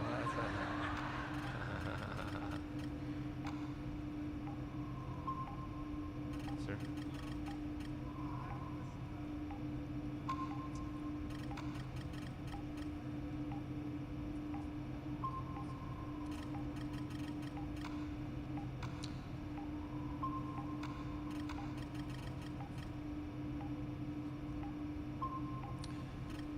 The question of eating animals and peace and inner work. I would find it hard to make a rule about anything in life. I feel that each human being has to listen intuitively with their heart and do what they do. And for some people, one act is a corruption, and for another, it's a celebration and an act of joy. And when I'm with Tibetans and American Indians who honor their food and eat animals, there's something about it that does not feel violent and horrible to me. And I find peace in those beings. But I was with the Dalai Lama, and he was saying, he's a vegetarian, he was saying, although most Tibetans aren't, but they lived where it was cold. That was all they could eat. And he said to me, well, or he didn't say to me, but he said to us, he said, you know, the problem, you people eat all these little shrimp. He said, if you're going to eat things, eat a big one, because then it's just one, you know, instead of three. So I may turn to elephants anytime. Nothing is too personal about my life. I mean, that's the fun of it. I can be truthful. I share life with fish. I eat fish, and I don't eat red meat. Now and then I do, but it doesn't do well with me. I just find that I'm attracted to different diets. I would be very happy with rice and vegetables. I mean, I keep old that way, but when you're at Ramada Inns and, you know, all those places, rice and vegetables just not yet. You know, that's what I mean. The external institutions don't really reflect our inner being, but they're gonna be. You watch. John Robbins wrote an interesting book, very interesting book. Certainly made me look at chicken differently, I will say. Yes.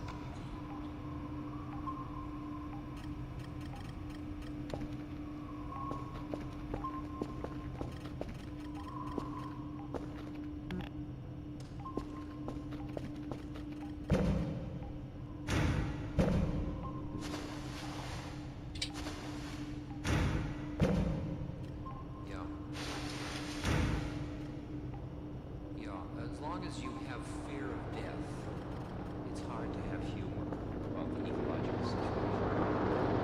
So you have work to do with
told again.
He went like that.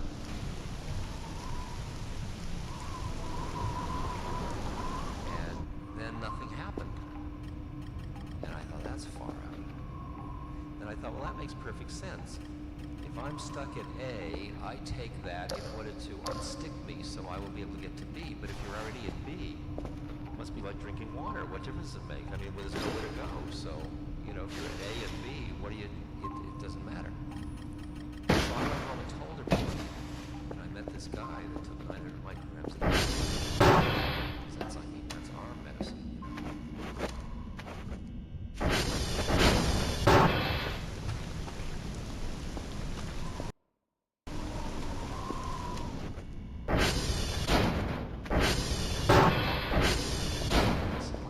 Last time you were here, I said, did I take it?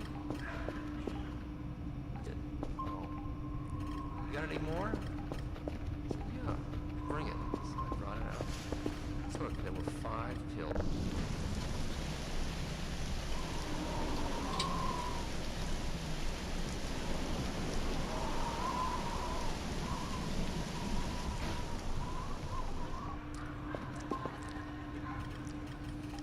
And then he said to me, I said, probably. And after about, he said, how long will it take? I said, an hour. He got a big watch, and he was looking at it. And after a little while, he pulled his blanket up over his head, and he came out looking mad, like this. And then he just laughed at me. And then he says, these medicines were known about for thousands of years. In fact, almost every culture has had medicines for altering consciousness. That's the truth on the side. He said, but people have lost the knowledge of how to use these really effectively and how to prepare themselves for it.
best I can do dealing with that question. Ladies and gentlemen, it's time for us to stop. This has been a very, very sweet evening, and I want to thank you all for sharing it. In India, when we meet and part, we say namaste, which means I honor the place in you where when you're in yours and I'm in mine, there's only one of us. Namaste.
Nagasaki was Catholic. Really?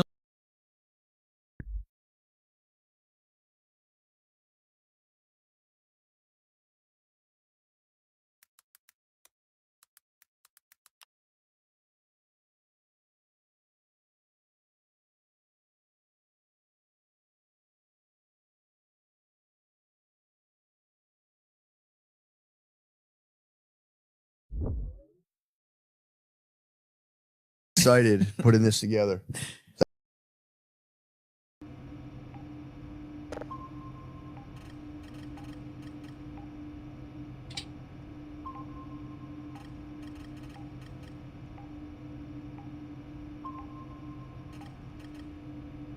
Excited putting this together.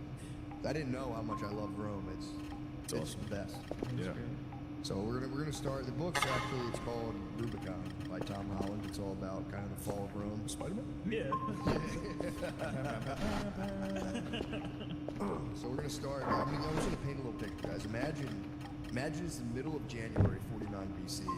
The sun is setting across endless plains of what is now northern Italy. The previous afternoon breeze is now a whipping chill coming down from the Alps that stand to the north. Before you trickles the Rubicon River, demarcating two worlds, that of your authority and that of Rome's.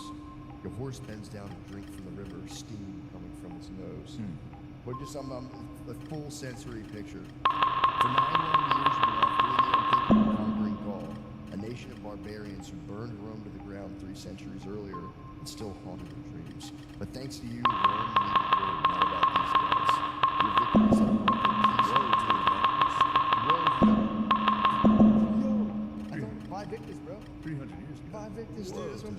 vanquished. Woe to the fucking vanquished. Your victories have brought her peace and glory and abundant riches to boot. But now those in power over the Rome, mistress of the world, wish to destroy you. With clean hands, the green sophisticates of the Senate wish to take that which you have earned from sweat and blood, shattering your honor. You are dignitas. And for what? Why do you think they did that? What?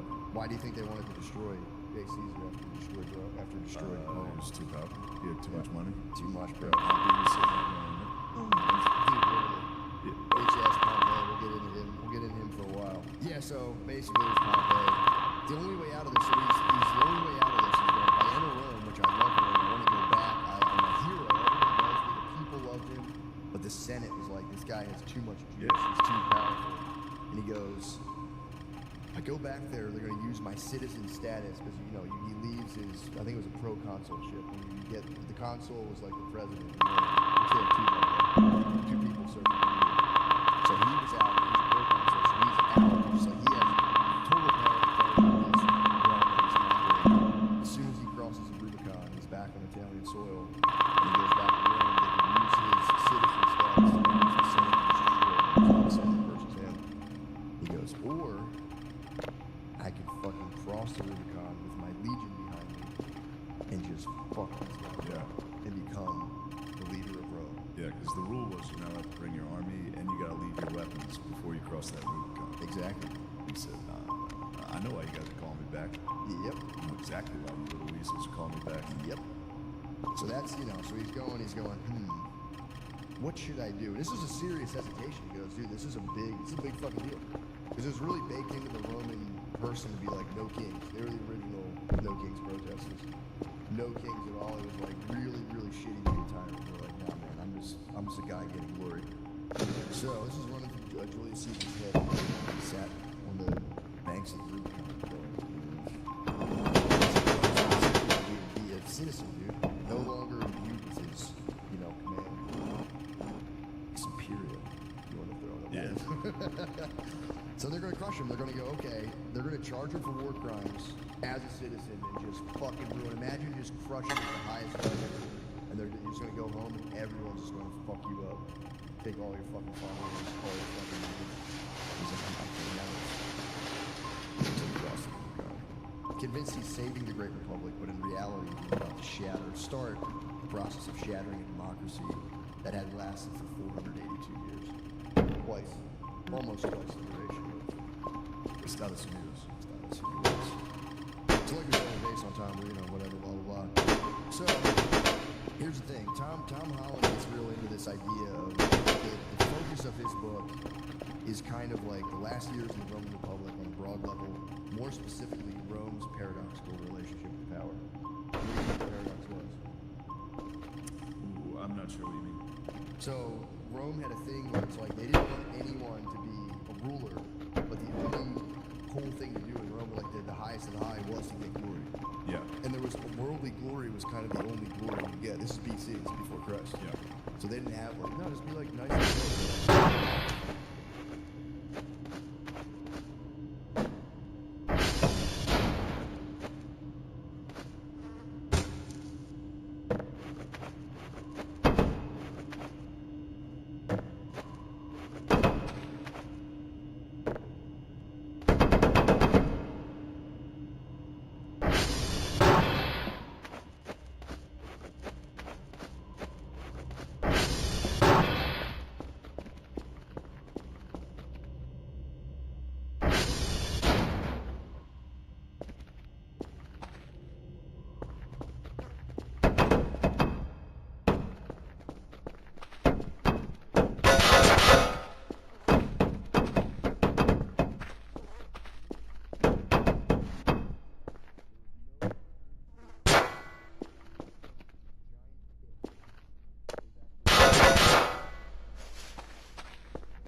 saying any of you.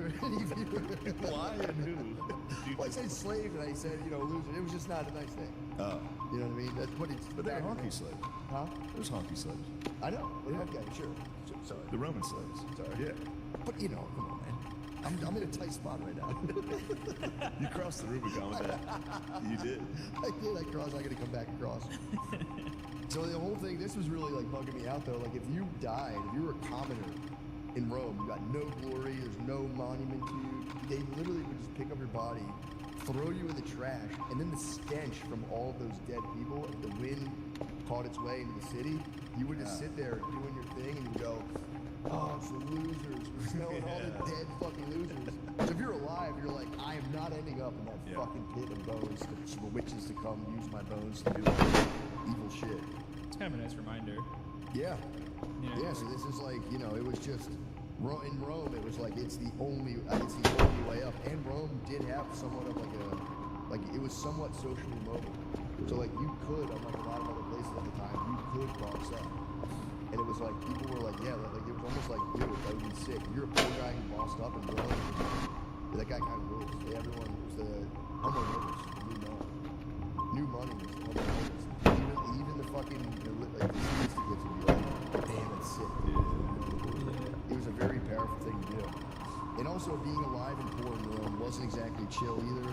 Most of them, or many, lived in shoddily constructed apartment buildings, sometimes even 7 stories high, which, as you can imagine, the building then wasn't that good. Often those apartment buildings collapsed or fucking burned, killing entire families. So and it's like, so there was that, and also the fucked up part was, God, who was Pompey's? Who was the third guy that Trump was? Pompey, Caesar. There's a forgettable one that didn't really do shit. Didn't do shit, but he was a fucking slumlord. When he owned a fire department, we'll get to his name later, but he was the money man of the conglomerate, so he owned a personal fire department. So if your apartment building was on fire and his family's burning alive, you would go to the landlord and be like, I'll put this fire out, but you guys sell me the building for like way cheaper than it's worth. And if they're like, and they just like, so yeah, being alive and poor sucked. Even, you know, the dead smell sucked. The buildings fucking falling down and burning, that sucked. But also, dude, it was so, the smell apparently was like unbelievable in like the place. So the people fucking stunk. Because like, dude, the clothes, when they made wool back then to like treat the wool, they used human urine. They would soak the shirts in piss. Then you'd be like, the smell of the dead. Everyone was wearing piss shirts. Nobody took baths, and people were just shitting everywhere. So it's just shit, piss, BO, and dead bodies. It was not good at all. So you were really kind of like, the only way out of the hellscape was glory. It was success, and that's, you know, that was a path, like you said, Rome did offer. And it channeled a lot of that desperate energy kind of into its engine for military growth and greatness. That's where they say was like, kind of what set Rome apart. You had all these poor, shitty farmers who were like, oh yeah, that kind of sucks. You could be a soldier and you do well, you know, kind of lift you up. Get some loot. Get some loot, get some bad, like you can boss up. This was pre-Uber. This was pre-Uber. So they same thing with the tax collectors. They would go to take tax and they'd be like, yo, we want like, give us like, you know, 100,000, so like, you know, shekels. And if you get like 150, keep 50. So they had like privatized tax collection where they was going and start shaking people down nonstop. It's pretty brutal. It's wild. It's wild. Yeah, it's wild. So in order to understand Rome and the Republic, let's go back to the beginnings, and that way we can get into the mind of the Roman citizen, starting with the foundational mythology, and consider the myth Rome was founded on, the tale of Romulus and Remus. Oh yeah. By the way, okay, we actually, yeah, okay, let me do this. You do that. So the story goes, Numitor was the rightful king of Alba Longa, basically an old Latin city that Rome eventually conquered and absorbed. This is like pre-Rome. Numitor, this is kind of like, you know, sort of mythology or whatever. Numitor's brother, Amulius, I can do this. you know this? Yeah. You know what he did? Yeah. What did he do? Well, he allegedly, did he throw him off a balcony or whatever? He tried to Kills kill his him. sons. Kills Yeah, Numitor's yeah. sons.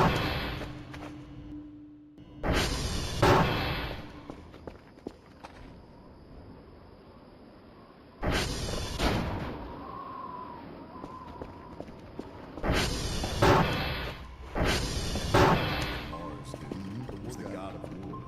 And she has twins, Romulus and Remus. Bitch ass Remus. Also, the funny thing that made me laugh is like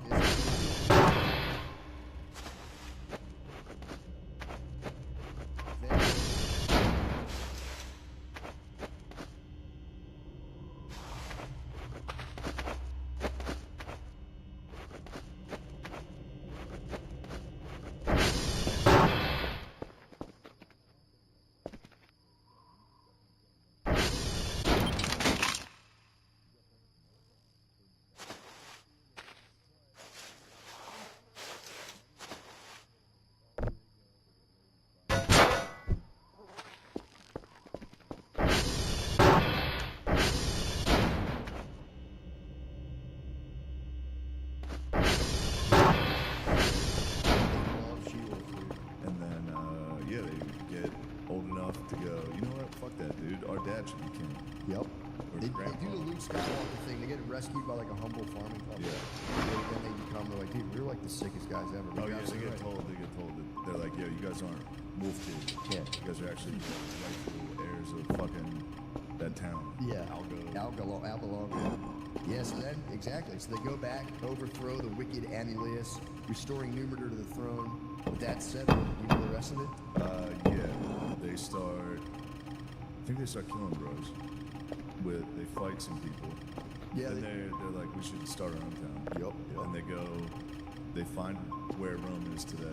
Yup. Then they get in an argument over where it should be. Which hill? That's the problem. I forget the hills. Yeah, there's two hills that they both think are better. The Palatine Yeah. and the Aventine. Yeah. So Romulus wants the Palatine. So Rome, I think, has like 7 hills. And it's funny that the way this worked out. Romulus wants to build on the Palatine. Remus wants to build on the Aventine. Only one way to settle this. I think you already know what it Yeah. is. Count birds. Bird watching, yeah. It's bird watching. Yep. Yep, dude. So They would have been on my hill. I would have gone, bro. I sat outside all day and stared at cardinals and reds. So they go on their respective hills and they count how many vultures they see. Remus sees 6 vultures. Bro. Romulus sees 12. Fuck, Remus loses. Romulus starts building his city upon the Palatine. Remus, still pissed about the bird I know, it contest, goes jumps over a low Yeah, section. he goes, oh, you built a wall, it's so sick. Jumps over it. Romulus goes, what the fuck? Kills me. Literally goes, nice walls, pussy. I just jumped over it. This fucking place sucks. Yeah. So then, obviously, Romulus goes, oh, you didn't think I'd have a sword on the other side of this wall? kills him. Kills his brother. Kills his brother. And here's the funny part. It's kind of Cain and Abel, but in Roman mythology, it's like, imagine if Cain killed Abel and everyone's like, dude, Cain fucking rules, Yeah. dude. Abel's such a pussy. That's the whole, that's what it's founded on. They're like, yeah, dude, he won. Victus, obviously, like we said. He's like, yeah, dude, fucking Romulus rules. But then Rome, and we're still in kind of mythological time. You talked about this last time. What? How this happened. How they built the town, then they had all the bros. They were like, bring in fucking whoever wants to come live here, come live here. So they had like criminals and all these pieces of shit guys, but it was just bros. They said, we need bitches. So let's tell this other town. We have a little party. When was that? I didn't talk You about talked about this. Really? Yeah. I talked about the early settling of America when they were like, these guys need wives, settlers, and they just sent them prostitutes. No. You talked about this exactly. Yeah, and they kidnapped the hoes. They invited a town. They said, bring everybody. I remember that. And then got everybody fucked up. And then once the other town's bros were There he is. kidnapped the hoes. You little bitch. The other guys were obviously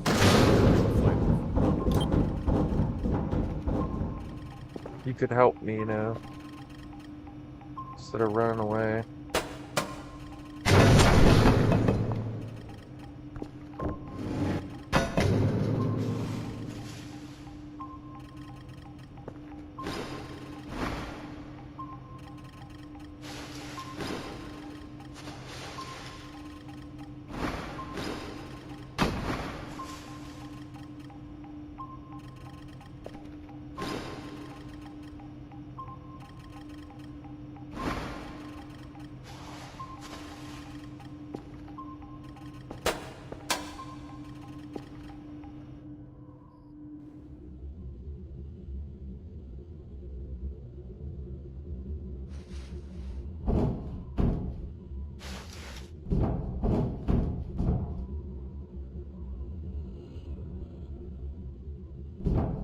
It's that whispering again.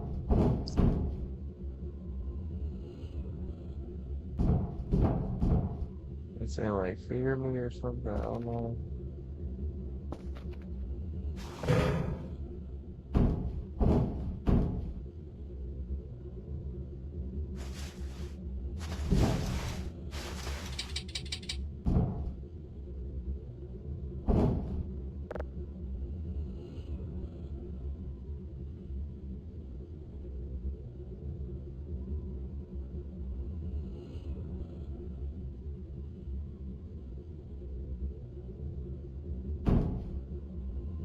So you gotta sleep.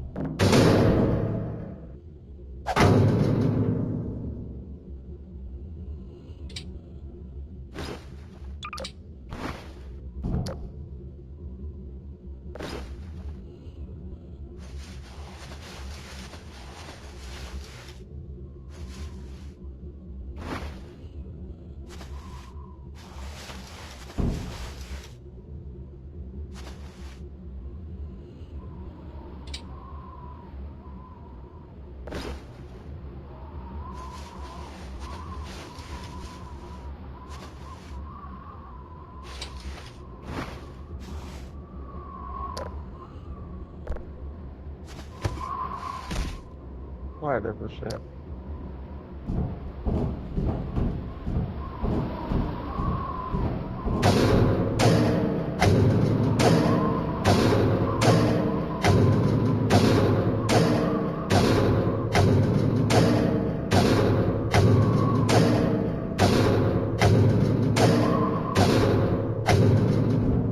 I hit it 20 times and it didn't break, that's that. Like, oh, why is that?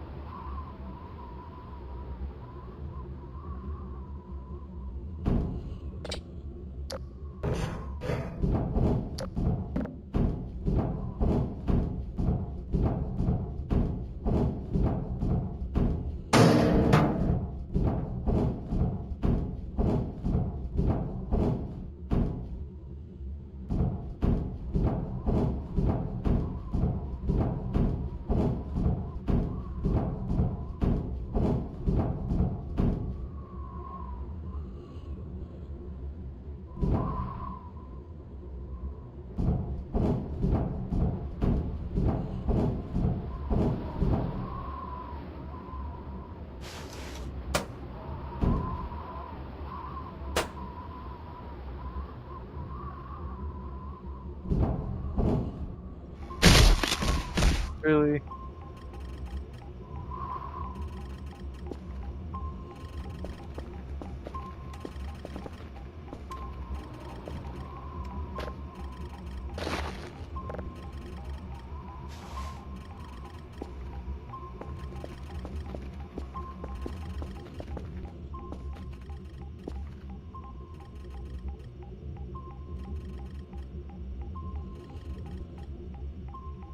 Why can I still hear her?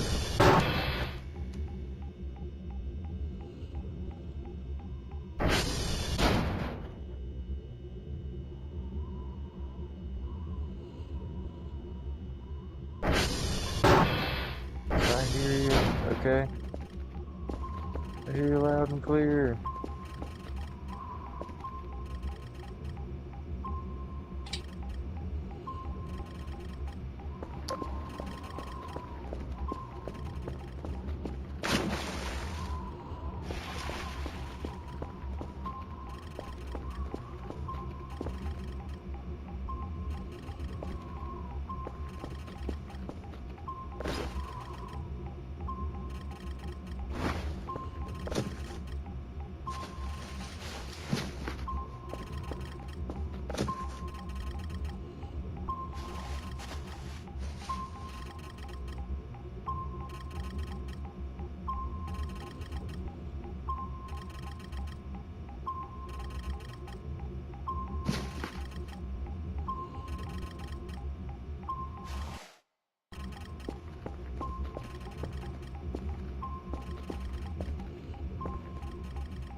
Okay, I can't hear her anymore, so it seems to have stopped whatever that was. Got one of my lights on?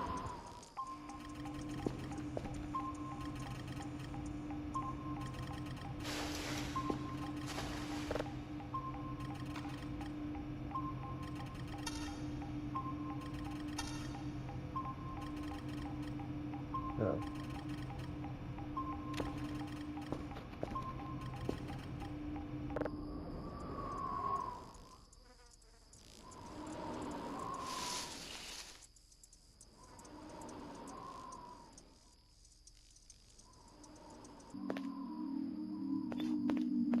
She's gonna try and beat me again.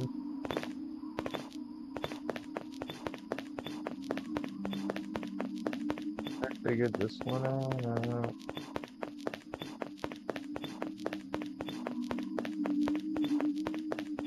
The same map every time.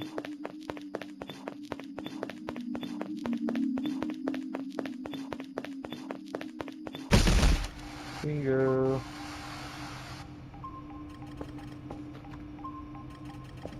I want to get the GM construct.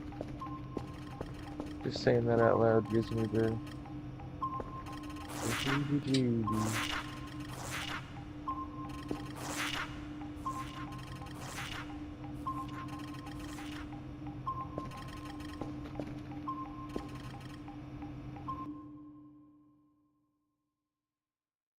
And that video is an hour 45. And then the babes. Oh yeah, I said, paused it. Stop fighting. These guys are our new husbands. You guys are our old bros. We don't want you guys to die. Dang. Yeah. Oh, And that's it. That's how they got the bitches. Is that a Babes game? Yeah, that's how the babes got. Damn, I didn't know that. I think you're mistaken me. You're dropping fucking knowledge on me, dude. I didn't even know Well, that's how the babes came. that. That's how Babes came from. Yeah. They went to Romulus and Remus, pinched their butts, and brought them. Honestly. Come on, yeah. And then the other bros, what's the name of that other town? Albalonga. Oh, they conquered Albalonga. No. Well, yeah, they get Avalonga. Yeah, they actually kicked Numitor's ass. I think they beat their dad's ass at the very end of it. But then, what's the name of the town with the babes? I don't know. I don't remember. Because then those guys stay. And some of the first emperors are half Roman. Oh, half. was it Etruscan? Not the Etruscans. There's some Etruscans kicking around. Fuck.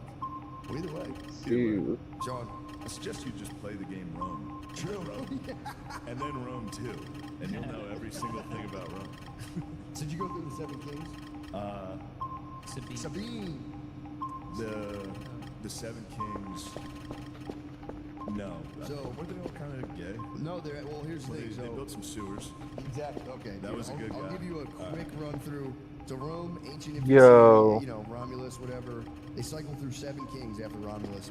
With each king, the city gets a bit of an upgrade. First guy sets up like religious temples, like a calendar. Yeah. Next guy goes back and beats fuck out of Albalonga, where Numenor rule, and they just take that territory. Next one sets up a port, making Rome a naval power. Okay, it's Then me. another guy gets in there, an Etruscan outsider, and builds the Circus Maximus and the Cloaca Maxima, the sewer system. Then another guy comes in, important guy, Servius Tullius, and we'll get back to him. What the hell? Get out of here. Servius Tullius, and we'll get back to him later. But funny enough, Rome's first 7 kings were at least symbolically beholden to a senate and a popular assembly. But in reality, the king could do whatever he wanted, but he was advised by the senate made up of the heads of the wealthy families, the patres, and also conferred with the assembly, the comitia curiatia, which is like the, popular assembly. But like we said, neither senate nor assembly had any real power over the king, but they did get the chance to at least be heard for whatever that's worth. And if nothing else, it was at least a gesture toward the ideals that would eventually form the republic. So, from the get-go, Rome was anti-tyranny, built somewhat on checks and balances. Some historians even claim that the Senate gained more and more power from the king during each of the 7 kingships. Either way, that's just word on the street.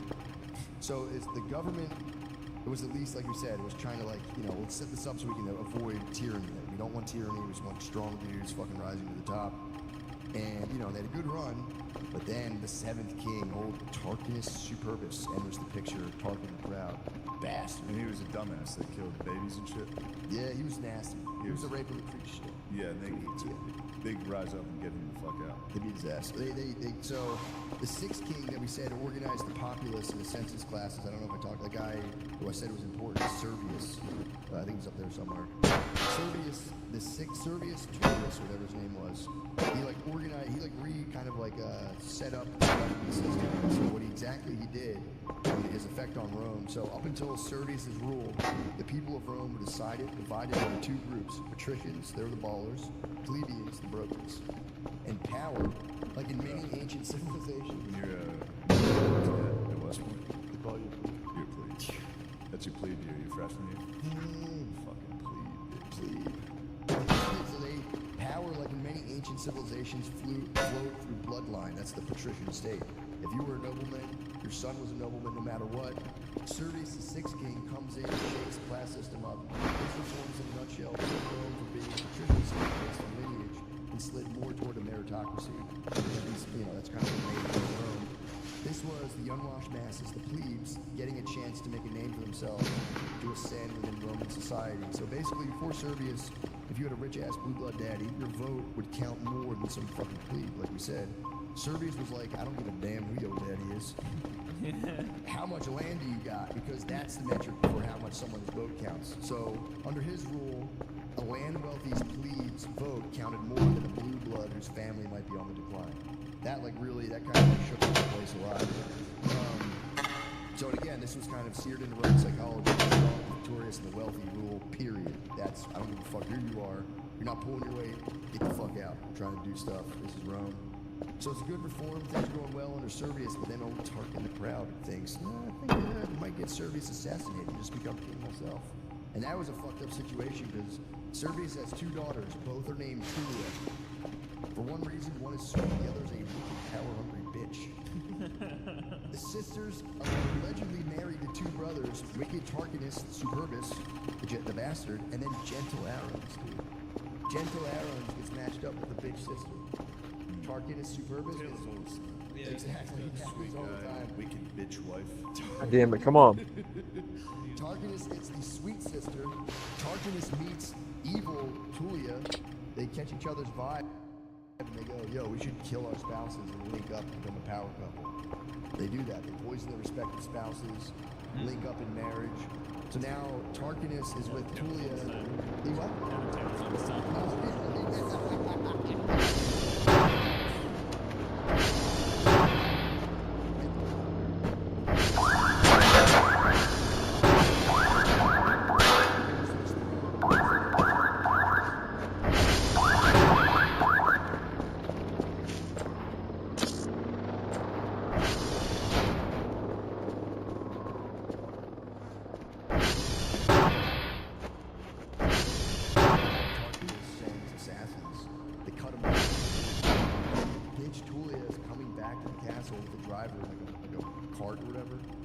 She sees her dad dead in the street.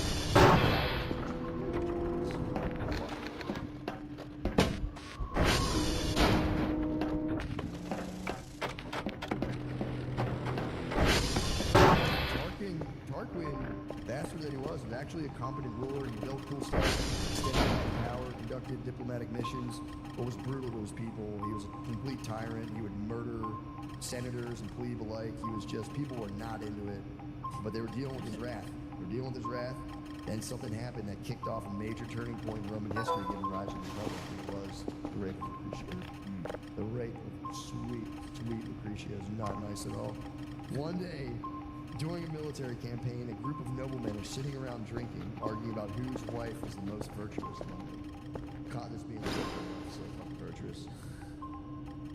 One of the noblemen was none other than Sextus Tarquinius, the bastard king's bastard son.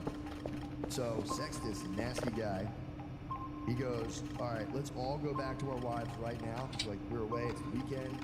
Let's see who's are actually chilling and being humble babes and who are out there just being sluts in the streets of Rome. So they all surprise up, they roll up on their wives. Everyone's wife is out there just fucking partying, doing like those, like laying on pillows and shit. Drinking wine, and all but one wife, sweet Lucretia. She was at home embodying the Roman feminine ideal, which is domum servatit lamam ficit, keep the house, work the world. She was there just spitting wool, dude, just with all of her slaves, just being like, being a good girl with her slaves. So Sextus, hearing of Lucretia's virtue, gets a very evil heart-on for her. Yeah, I guess an evil boner. He gets an evil boner. A few days later, he heads to her house and is received as a guest because hospitality, as the husband was away, hospitality is sacred in Rome. During that night, he creeps into her room, holds Lucretia at sword point, telling her that if she doesn't lay with him, that he will kill her and a male slave and place their bodies together and then tell people he had caught her in adultery. And you'll shame your family forever.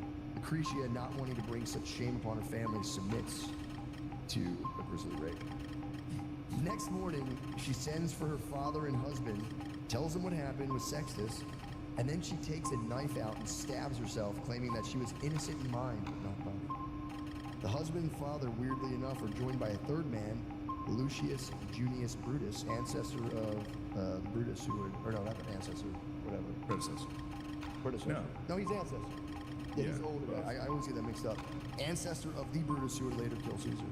It said that Lucius Brutus pulled the bloody knife from Lucretia and held it up, swearing an oath over her corpse, swearing that Tarquins, all of them, the whole family, would be driven from Rome forever, and with them the institution of kingship. Now, before we get into the aftermath and the uprising after Lucretia's death, it is worth hanging on the... Because I was wondering, like, what does she mean? Why does she say she was not innocent in body? What the fuck? What was she... What do you mean? You fucked someone. Yeah. I think she means she got wet as hell while I'm No. And Well, Nate, I'll be honest. I'm like, what exactly? Is there... No, I think it's... Yeah. So yes, that's exactly right. Because okay, so here's the thing. I was wondering, like, I'm trying to get in the head of a Roman citizen. So for one, Rome was a shame culture, not a guilt culture like Christian country. So being raped, like you said, your body was dishonored. It didn't matter if you were innocent in mind. You were dishonored. That was it. She knew she was dishonored.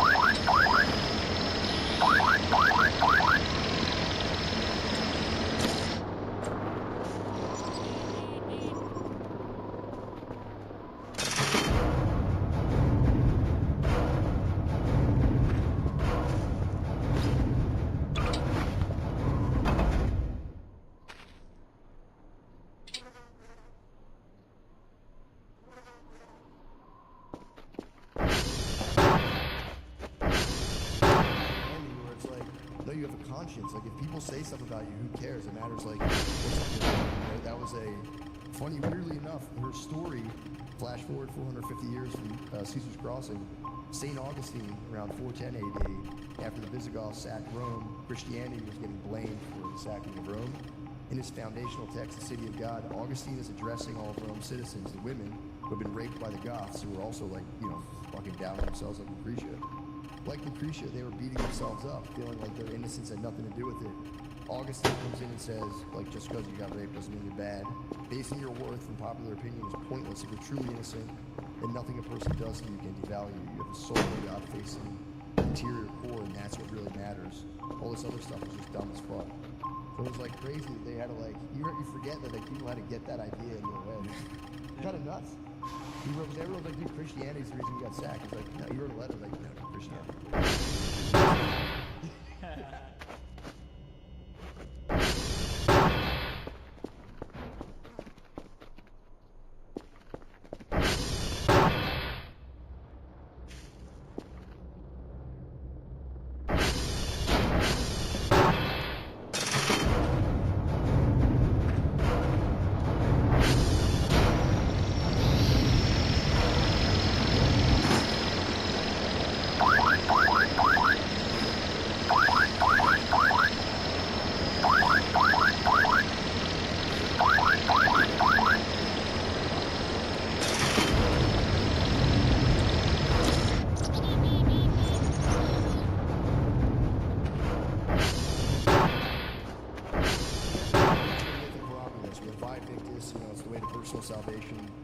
also have the Raiders pre-show thing in mind as well. It's like, well, you know, it's good to get glory, but what happens when glory goes unchecked? How does the early Republic balance these two opposing philosophies? Who do you think enters right now? We're now like I was thinking about two to break before us. I was thinking about some good shit. We're still putting together a psychological map of the Roman citizen. We have Romulus, we have Vivictus. Vivictus goes too far. Fucking whatever his name is, whatever his name is, Superbus the Wicked or whatever, like the guy who gets driven out, the last final king. But like maybe powers. How do we handle power being a good citizen? Again, this is BC, and they have a new myth that emerges, the myth of. He loves. Dude, you are something. I haven't returned to the field. This is the field. Not the field. Dude. You get done filming, you come back and pick up the plow. You hang up the toga and pick up the plow. Yeah. Hang up from there. So okay, now we have a new the myth. Their myths are kind of evolving. The times 458 BC. This is the story of Cincinnatus, which I did think was kind of sick. Roughly 100 years after the founding of the Republic, Cincinnatus is out there plowing his farm at dawn. He's an old man who's already paid his dues to Rome. Again, mistress of the world. And now just works the land. Suddenly, an envoy arrives telling Cincinnatus that the Roman army is in trouble. The Roman army is in its infancy. The Roman army is in trouble, trapped by the Aquila, which is like basically doing by hillbillies from the mountains.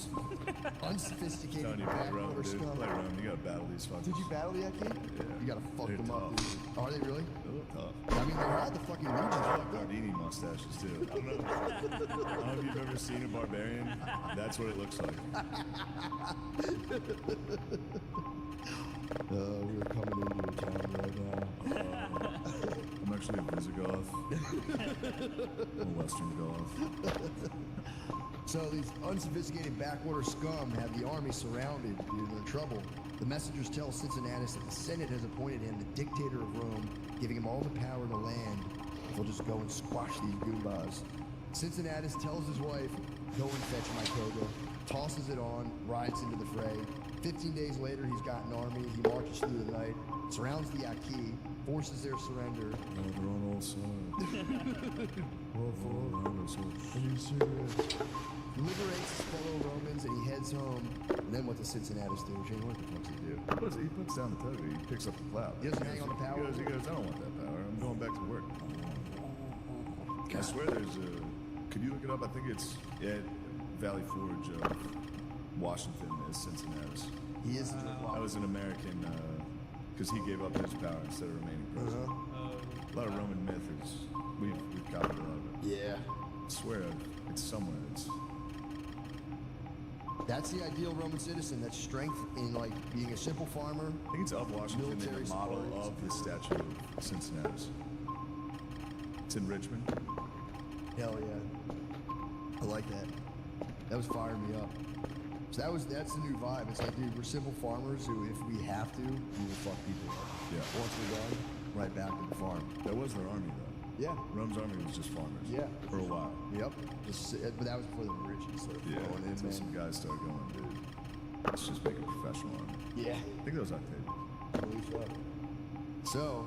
Okay, we're back to, we have a little bit of, we're understanding Rome a little more. Jump back to 49 BC, the night J. Caesar decides to cross the river and become ruler. This is a different Rome. This is not Cincinnatus. This is not the Rome of Cincinnatus. It is a big, bloated republic brimming with turmoil inside and out. The republic has been so effective, all the peasant anxiety challenging military dominance, that unimaginable riches have begun flowing into the city's coffers. Enemies have been conquered. Entire civilization is bending the knee. And the ideal of Rome above all else is swaying in the fickle winds of inflamed personal ambition. You guys reminds you of something. What's that remind you of? Senators and Beatles. Yeah, I know. All Those are those they. little nasty little senators going, I'm the most powerful. Mm-hmm. We need a republic so that we can all maintain our power. Mm-hmm. It's actually kind of eerie. Yeah. So now, Rome is in trouble I again. think they do that on purpose. What do you mean? I think when people write about Rome, there's always kind of like a comparison to the United States. I think they try to see it through that lens. I could be wrong. I mean, No, it's- this guy it's what addresses happens. that. He addresses that, and he was like, there are some ways that are familiar, but then there's some ways that are like utterly alien. To where you're like, it's like there's some parallels. But, whoa. looking in the mirror. So Rome's in trouble again, and now Rome's kind of in trouble flirting by itself a little bit. So, but also Rome was kind of in trouble. The Gauls had been fucking up Rome a little bit. So Julius Caesar has gotten the call. This is like 9 years before he goes to the Rubicon River. He gets the call to go attack, to basically take Gaul down. Unlike Cincinnatus, he's out actually battling for 9 years, conquering Gaul, like I said, breaking and plunder. He's rich. His legions are devoted to him, not Rome per se. And that's what basically bothered the Senate. He had the popular. If you had the popular vote, they were terrified of that. He had military guys and he had money, and they were like, "Fuck." Because the Senate basically just controlled the treasury, and that's where they got a lot of their power.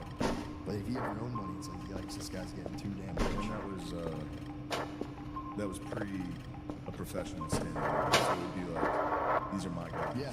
And like, I'm the one paying them. Like the general is the one kind of that's their guy. Yeah, for sure. That, like yes. the state, Yep, and apparently Caesar had the sauce too. He was like mad. He was a mad, like very, very, very good politician. So, yeah. So now it's like Julius Caesar. He's basically saved Rome from Gaul. He takes them out. There's an age-old enemy, destroys them, and the Senate. They're like, we gotta destroy this guy. So it's time for Caesar to lay down the sword, free the men from his command, and pick up the plow. It's like, I don't know. He said, what if that's not the move? What if I have to save Rome from this fucking wicked Senate? Also, he does know he's not picking up the plow. True. They're gonna kill him. Yeah, I know. They're gonna kill him. They were destroyed in the Senate, and actually Cato wanted. They were like kind of like, let's get like a middle ground. We have to destroy the guy. Cato was like, we should send him to fucking Gaul. Let them kill him. But there was a specific.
Crassus the one who stabbed him first? No, What's the guy who stabs him first? Whatever. not Brutus. No. Brutus stabs him in the dick. Does he really? Yeah. No. Brutus stabbed him in the dick? Yeah, I think Brutus stabs him in the groin. Yo. It has a name that's like Crassus. I mean, they all. It's Publius Servilius Casca-Longus. Casca-Longus. No, that's not who I was thinking of. Crassus, there's a lot of Crassus the second. Casca, it says. Casca. That's who Casca. stabs him in the fucking Casca. shoulder first. Then he stabs him with a pen. And it turns out the sword is mightier than the pen. So this is the situation Caesar's in. It's very, very connected and very kind of, tense. Caesar, Pompey, Crassus link up to form a power alliance. Caesar, like we said, just has the solid.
So when they served in a couple wars and they were kind of butting heads all the time.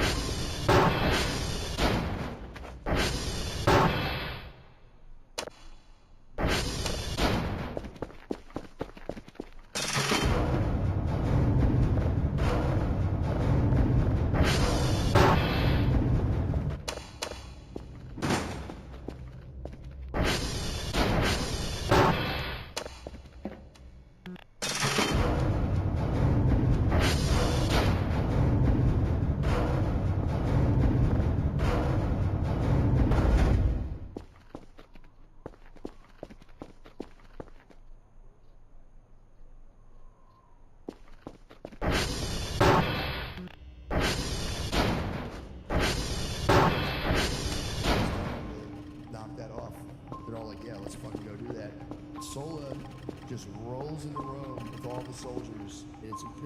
No one's done this before. Marius is like, oh shit, flees. Sola orders the Roman government to reverse the decision back to him. They obey, obviously. And then he just fucking leaves and marches up. Because he would have been basically the ruler, but he was like, I'm out. I need to go fuck up Mithridates. He spends 7 years fighting him, wins, and then starts back to Rome, only to find out, much like Julius Caesar, that he'd been declared a public enemy with a miracle before he went out. So he goes, okay, you guys want to, maybe I'll ride on Rome again. So he battles his way in through up the Italian peninsula, just fighting town by town. They're actually like, no man, get the fuck out of here, you're an enemy to Rome. But he beats all the towns, gets to he wins a final battle just outside the gates of Rome. Then he enters the city. First thing he does is institute a thing called proscriptions, which he basically lists all of his enemies in the forum, and anyone on that list is now an official outlaw. Then he's like, yo, whoever kills this guy can have like half his treasure and land, just bring the rest back to me. So it's like terrifying. He just puts all of his enemies on this list. People are getting killed, even a slave, if your master was on the list, he's like, kill your master, come to me, you're free. So it was brutal. He turned the people against a lot of their aristocracy. Even, what? So he's like the Joker. He went full Joker mode on early Rome. So then, and then at some point, he's like, he's getting into this. Even with like, if you kind of wanted your property, like, put him on that list. Yeah. Kill that guy. I kind of want his shit. I kind of want that guy's shit. So then, I believe, let me see. I think Marius. Oh, he actually, funny enough, Sola on this original march confronted a young Julius Caesar who had been connected to Marius through a marriage. And one of the guys finds Julius, says, anyone connected to Marius, you're dead. Like, if you had any connection, they're going to kill you. Julius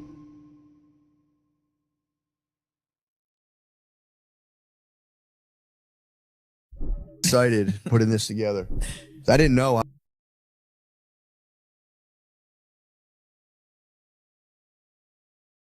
Caesar, being such a Riz master, talked his way out of it with like the guy Sola's henchman, and they were like, "Yeah, we talked to Caesar. He's kind of chill." And apparently, it could be legend, but Sola said that Julius Caesar. So Sulla serves as Rome's dictator for two